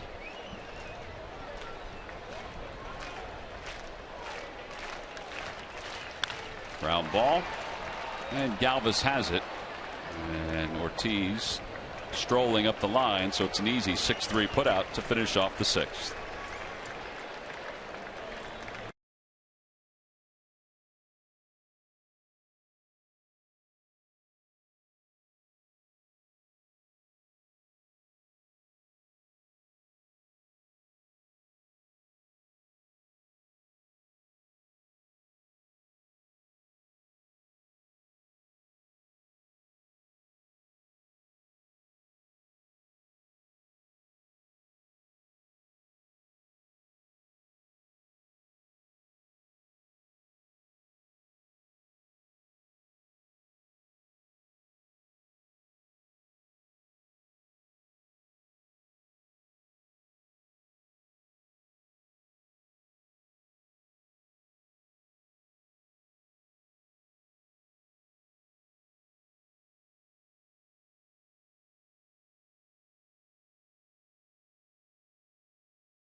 Time now for your Delaware Valley Honda dealers game summary. David Ortiz hit career home run number 496. That 8 in the 4th inning, that's big for the Red Sox because that's the only inning they've scored. They lead it 8-2 as we go to the 7th inning. Wade Miley, the other part of the storyline, he did not allow a base runner through the first 4. And then a single by Francoeur and a double by Sweeney, who leads off the 7th inning. Helped the Phillies score 2 runs. So here we are, top of the 7th. 6-run lead for Boston. Sweeney grounds it toward third. And 1 out for Andres Blanco.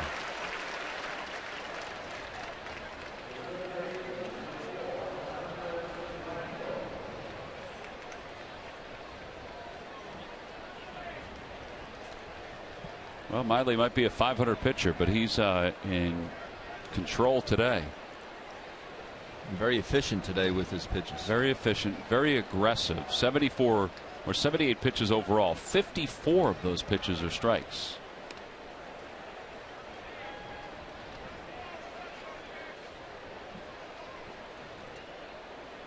Andres has hit in 5 straight, but he's grounded out and lined out here today. And he pops this one back. And it's 1 ball and 1 strike.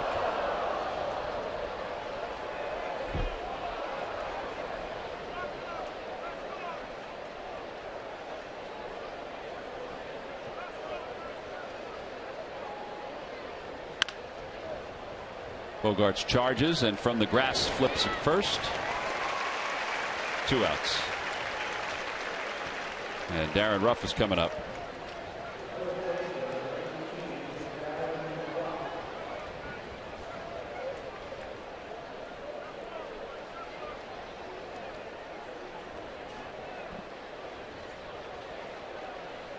I think if you're a pitcher and you go back and look at a game like this, I mean, it's not over yet, obviously, for Miley.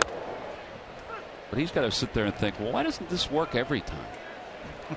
I mean, seriously, I mean, he is a strike thrower today. I mean, he's going to get out of this inning with very minimal pitches. He's at 83 for the game after that fly ball to center field. Time to stretch here at Fenway Park.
Sunday when the Phillies wrap up their series against the Chicago Cubs. The Philly Fanatics one-man band DVD, compliments of the New Jersey Education Association for fans 14 and under. Tickets can be purchased right now by going to Phillies.com.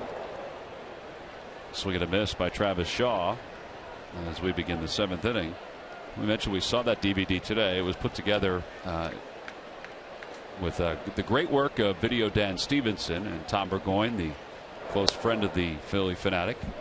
It was all part of the breakfast that we were at today, featuring about 140 Phillies fans or so that have come to Boston to watch a little baseball.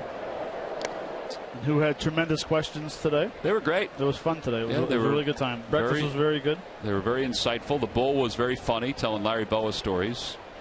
Although Boa said that he didn't really finish off the story that made everybody laugh. Chopper right side. He was talking about the game where he ran into Larry Boa and Boa fell to the ground, and the trainer came out to him and said, "Hey, are you okay?" And he said, "Me?" He goes, "That's the guy that you should check on. He's on the ground." And Boa said, "Yeah, that's what happened." But then he went on the DL the next day. The Bull did.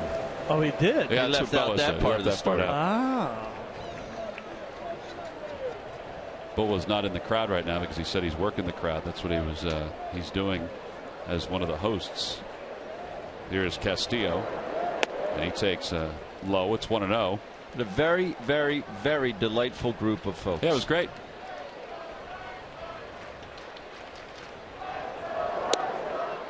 Greg Luzinski, of course, the high school baseball coach of one-time great Greg Murphy at Holy Cross High School.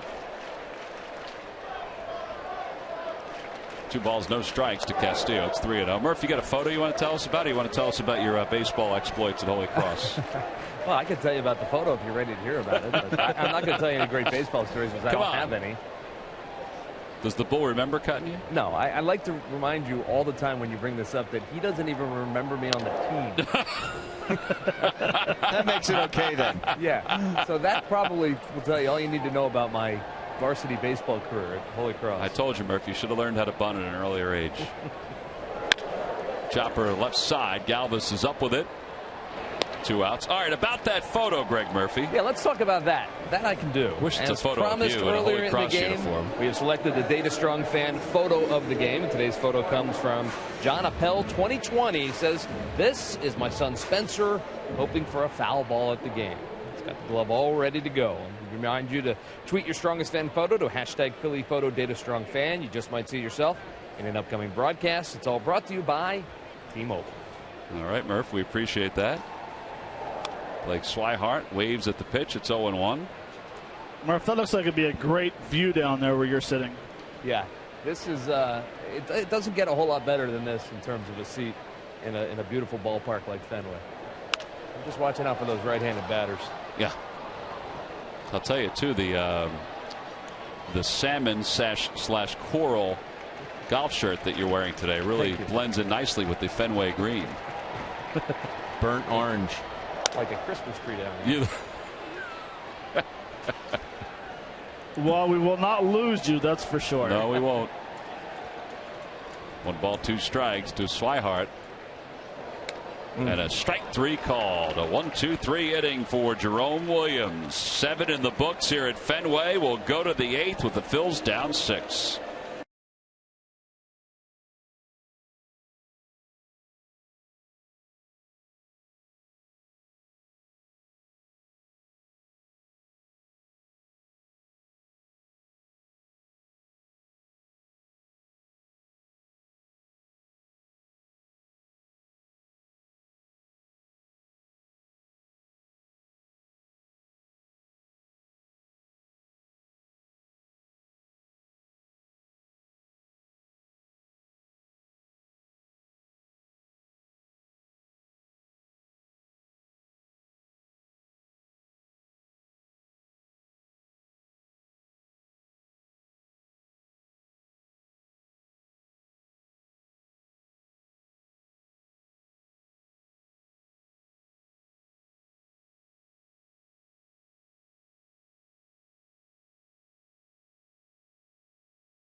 Take you. Visit buyatoyota.com today to find out. Toyota, let's go places.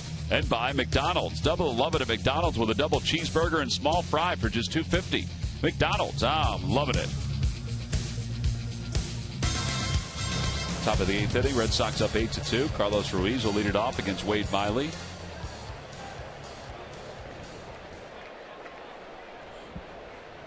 Ruiz has the 2-run single today. Outside, 1-0.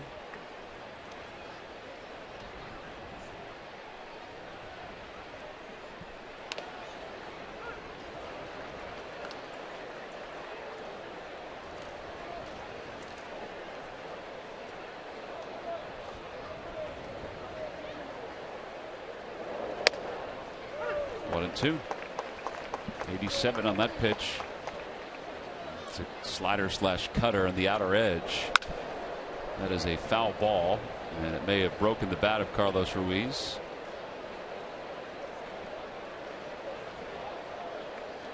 A few pieces dropped around the home plate area. So Carlos Needs some motor stick. Yes, he does. Best thing ever invented. Matty Moto Stick. Oh, Better than air conditioning?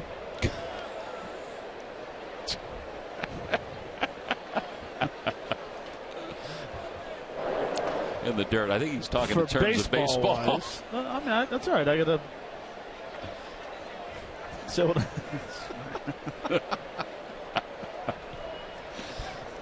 Two balls, 2 strikes to Ruiz. A high chopper to third, and Holt has it. See, Matt was a Manny Motor Stick. I like the rag and the rosin. But isn't the Matty Moto Stick, isn't that a combination of rosin and pine tar together? It's more just like hardened sap, to be honest with you. And it is sticky. Very sticky. I used to put down my golf club. Did you really? Mistakes at the only problem with that is when it got really hot, it would start to melt a little bit, and then it would actually become a little slippery. Yeah. Galvis taps that one toward the Phillies dugout. So quickly 0-2. A lot of quickly 0-2s today for Wade Miley. That's why he only has 91 pitches. There's 7 in the third. Yeah, that's why this game is only 2 hours old at this point. Tom. That doesn't have anything to do with it. Galvis is struck out. And there are 2 outs.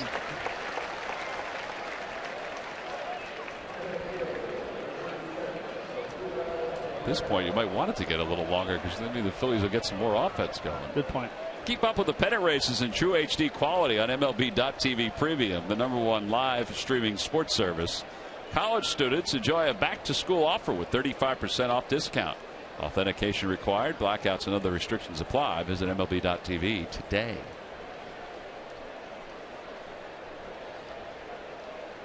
Two away for Odubel, who is 1 for 3.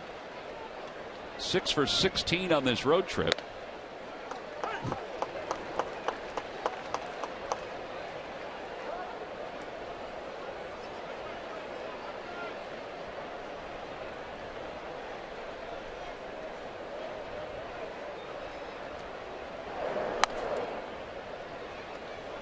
What a year. 299, 7 and 36 for a Rule 5 guy.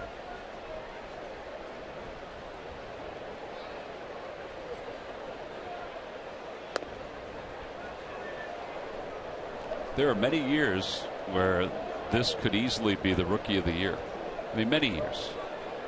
You know, but you have the likes of Chris Bryant, you have the likes of Jock Peterson, you know, guys like Maikel Franco, people. I mean, these numbers, this has been a solid season, and to be able to get close to 300, as Matt said, hitting 299 at this point. Not happy with C.B. Buckner's strike call there. He does have 101 strikeouts this year. It's not a bad pitch.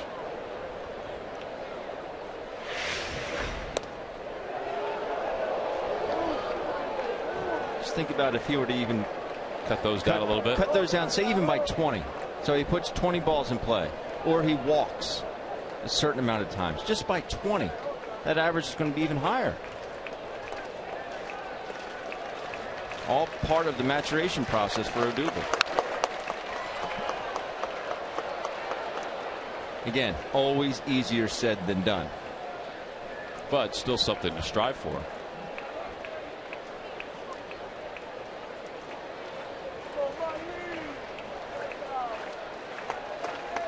He's trying to slow Miley down. Miley's been humming along here today. 7 2/3. He's allowed 2 hits, 2 runs and 4 hits. 3 balls, 2 strikes to Odubel. And he fights it off.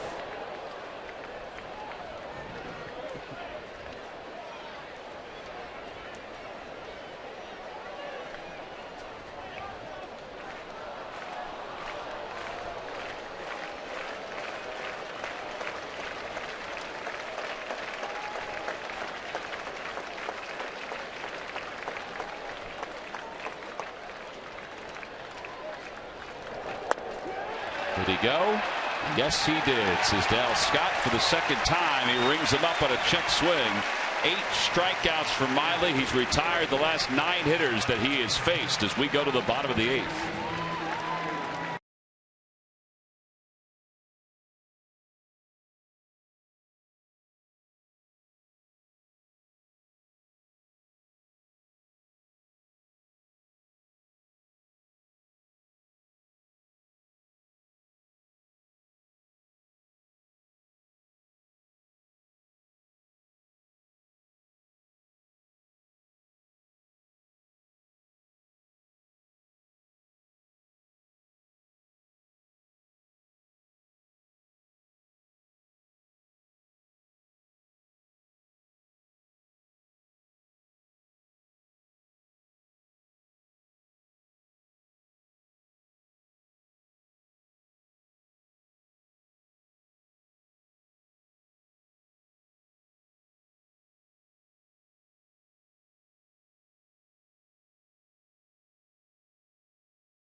Phil's Red Sox matchup only on Cure Auto Insurance presents Phillies post-game live.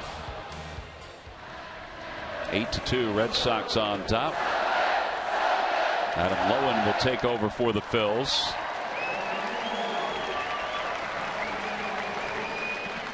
Lowen takes over for Jerome Williams.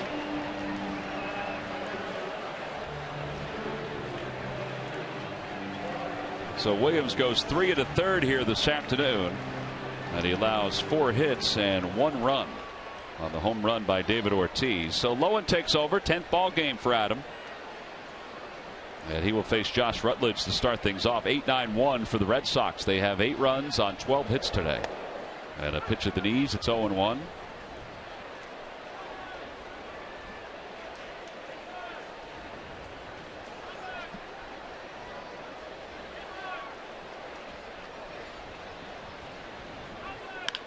Over to third, and big hop for Andres Blanco. 1 out, 1 quick out. And Jackie Bradley Jr. is coming up. You have to appreciate what Jerome Williams did today. 3 1/3. He gave up 4 hits and the 1 run. 1 strikeout, no walks. Nice job by Jerome. And he didn't do it with a lot of pitches either. No. Alec Asher started. He went 3 2/3, allowed 7 runs on 8 hits. Jackie Bradley had a 2-run double against him. That was back in the 4th inning. And a breaking ball, 0-1.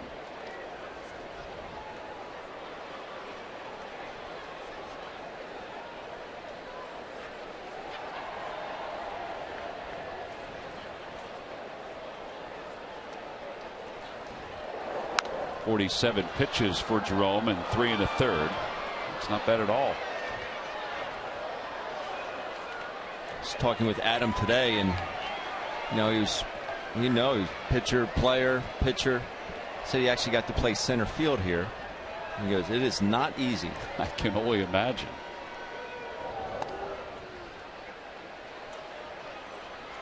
He also had the same sentiment toward Butterfield, the third base coach, as Matt Stairs does.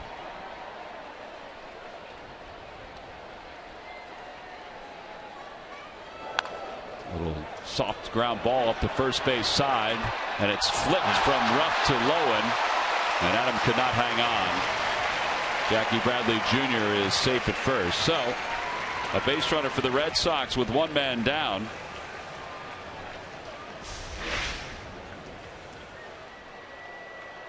His arm knocked the ball loose. His glove went down to his throwing arm, and that sort of jarred the ball loose. And that's a hard flip for Darren Ruff because of the size of the first baseman's mitt. It's very hard. It's a very good flip. We used to see Chase Utley do that numerous times. Well, they've scored that a base hit for Jackie Bradley Jr., so he's 2 for 4. 13 hits now for the Red Sox. Mookie Betts is the batter. Betts has 2 hits today, 2 for 3, with a walk and a run scored. How do you determine that as being a hit? We're in Boston. Touche. Ball is blocked by Ruiz. I mean, if Adam holds onto the ball, he's out by a step and a half. Yeah, I would agree with you on that. Matt, I think on this road trip alone, we've had several plays that you could probably question. But I would agree with you on that one. I can just imagine what Larry Anderson's going through right now. There's a base hit into center field for Betts. That'll be his 3rd hit. Runners on 1st and 2nd. Time for the Major League Notebook. Murph, take it away. All right, thanks, Tom. Brought to you by St. Joseph's University. And the Chicago Cubs are going to be cautious with rookie Kyle Schwarber. They're putting him on the shelf for at least this weekend. He has a strained rib cage. He did that earlier this week when he tried to check his swing in the batter's box. So he's going to miss this entire series against the Diamondbacks. However, they hope that he will be back in time for their big series against the Cardinals, which starts early next week. 13 home runs for him in 48 games. The news not as good for Yasiel Puig of the Dodgers, who is out with a strained hamstring. Now, this is the 2nd time this year that he's been out with a hamstring. It was his left leg the first time. He missed 38 games. When he strained the right one this last time, there was only 36 games left in the season. They do expect that he's going to miss most, if not all, of the rest of the season. However, they do hope that he'll be able to come back in time for the postseason. That is their plan. The news also is that Howie Kendrick, though, who has a strained hamstring, is close to coming back. In fact, he might play in a minor league rehab game as early as this week. So they're getting Kendrick back, but it doesn't look like they're going to get Puig back anytime soon, guys. All right, Murph. Well, they have an abundance of outfielders, at least they feel like they do, and they just reacquired Chris Heisey to help the depth in the outfield. That is interesting, though, that Puig is having those issues now all of a sudden. 3 balls, no strikes to Brock Holt. Runners on 1st and 2nd.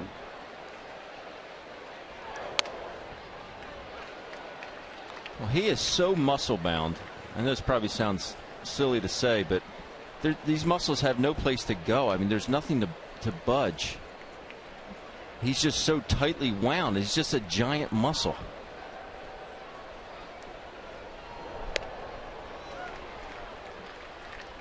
It's like Tony Gwynn once told me. He said, "You ever see a fat man pull an oblique?"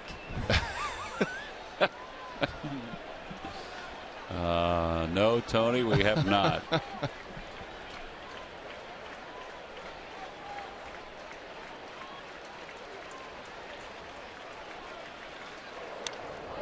There's ball 4 off the glove of Ruiz, so now the bases are loaded.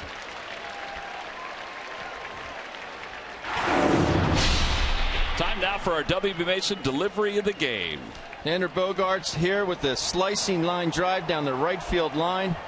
Kicks around in that corner. Goes to 3rd on the throw home. Eventually, this ball gets away from Chooch. Eventually makes it home. And a very, very good slide by Bogaerts to elude the tag of Carlos Ruiz there. And that is your W.B. Mason delivery of the game. All right, with that, Adam Lowen's afternoon is complete. The Phillies will go back to the bullpen. Ken Giles will come in to try to get out of this bases loaded jam when we return.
Came back in the 5th inning. Jerome Williams with a very nice cutter to Bradley Jr. And it was a very nice 4-6-3 double play to get the speedy runner going to first base. And that is your Hyundai defensive play of the game, brought to you by your local Hyundai dealers. Well, here's Ken Giles with one out in the bottom of the 8th inning. Giles needs to get some work. Obviously, wins have not been easy to come by for the Phils on this road trip. So Giles hasn't really gotten a whole lot of work over the last 7 days. 1.53 ERA in 58 ball games. This will be appearance number 59. And he will face Xander Bogaerts with the bases loaded and one out. Bogaerts today has 3 RBIs and that double we showed you a few moments ago. He has scored a run on that same play. All that was part of an 8-run 4th inning for the Red Sox. Off the end of the bat, over to the right side. They'll get one as a run will score. So RBI number 4 for Bogaerts, 4-3 on the putout. And it's now a 9-2 ball game. Essentially, this inning should be over if not for that misplay with one out that enabled Bradley to be safe at first. And David Ortiz is coming up with 2 runners in scoring position.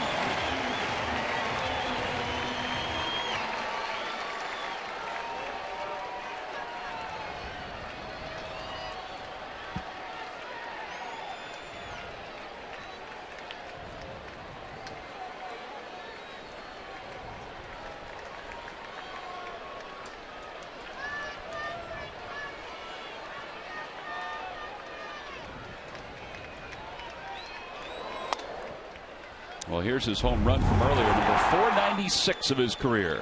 That's what you call perfect placement down the right field corner. Traveled at an estimated 318 feet. Wow. Probably the shortest home run he probably ever hit. Probably one of them. You're right.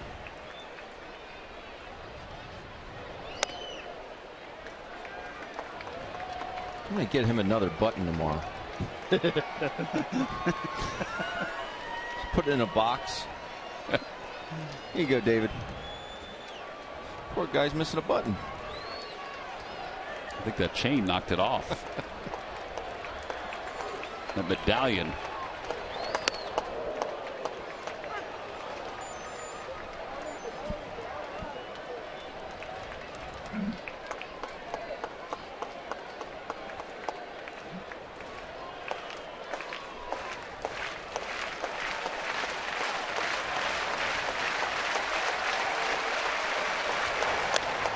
Fastball up and away. 3 balls and 1 strike to Ortiz.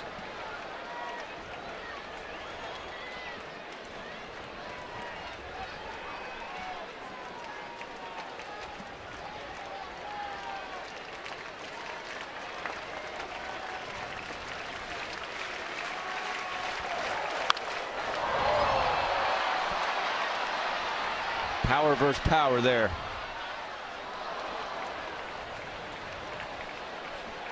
And now it's full 3-2. This is where Giles over the last year has displayed great command of that slider, where he doesn't have to throw the fastball in this spot with runners on second and third. Well, he threw it 2-0 to David for a strike, then threw a ball up and away, and then challenged him with the 3-1 pitch. I say you go heater. Heater away. Dribbler out in front of the plate. Giles off the mound. And he throws out David Ortiz, and the side is retired. 1-3 on the putout. 1 run scores for the Red Sox. Last chance for the Phillies when we come back.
experience where anything becomes possible. January 20th to the 24th, 2016. Take part in a 1-hour hitting clinic with Mike Schmidt. Matt Stairs will be there as well. Create memories that last a lifetime. Book now at PhilliesFantasyCamp.com. Last chance for the Phillies. They trail at 9-2 as we go to the top of the 9th inning. Wade Miley, making his 130th career start, has never pitched a complete game. Well, he's right at 100 pitches, and these are as comfortable 100 pitches as you're going to see from a left-hander like Wade Miley. 0-2. We've seen that type of swing the whole day versus his fastball. There's a liner into right field. That'll be in for a base hit, and it scoots past Bradley, and he bobbles it, although Hernandez stopped at first base anyway. Cesar's aboard to lead off this 9th inning. It's a perfect example of this ballpark and how quirky it is. I thought Cesar was definitely going to go to 2 anyway after this ball caromed off the wall. Oh, no. Oh, boy. He gets back. Goes to show you, though, at this ballpark, I don't care how many balls you take off the wall or down the line, it could bounce a different way that you've never seen. Fly ball to right field. And Bradley comes in casually. Altair is retired. Well, that's a good point, Ben. We talked about yesterday the Green Monster, and you can take 1,000 fly balls off it, line drives off it, ground balls playing off the bottom of the fence. There's always going to be a different bounce.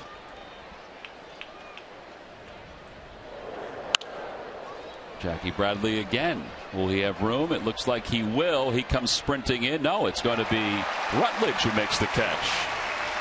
2 outs. By the way, did your wife ever find the Green Monster? I think she did find it, yes. She's been here a bunch of times, too. My boys wanted to crawl into a hole, but they're too big to do that. Maybe she was talking about Wally. I'm hoping that's what she was talking about. She's been to a million baseball games, but can't say that she always gets them. 0-1 to Darnell Sweeney, who is 1 for 3. He's flied out. He's grounded out. And he doubled back in the 5th inning. Hernandez off second now with defensive indifference, and it's 0-2. Phillies down to their final strike.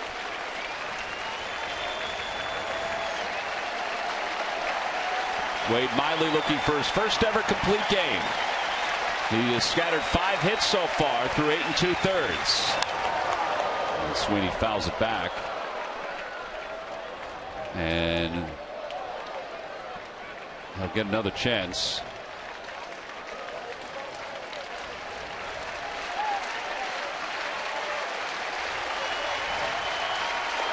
Oh, 2 is up and in. 1-2. He's only thrown 109 pitches in this ball game.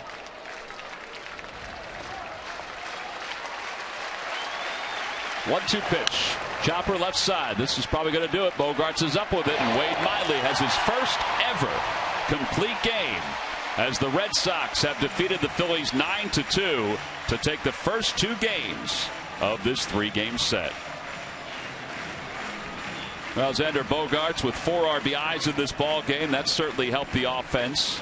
The 8-run 4th inning was really all the Red Sox needed. It's all any team would usually need, as they sent 11 men to the plate, making a winner out of Torey Lovullo's Sox for his 2nd straight day. They're now 3-2 on this homestand. Our Chevrolet player of the game is the guy who threw his first complete game, and that's left-hander Wade Miley.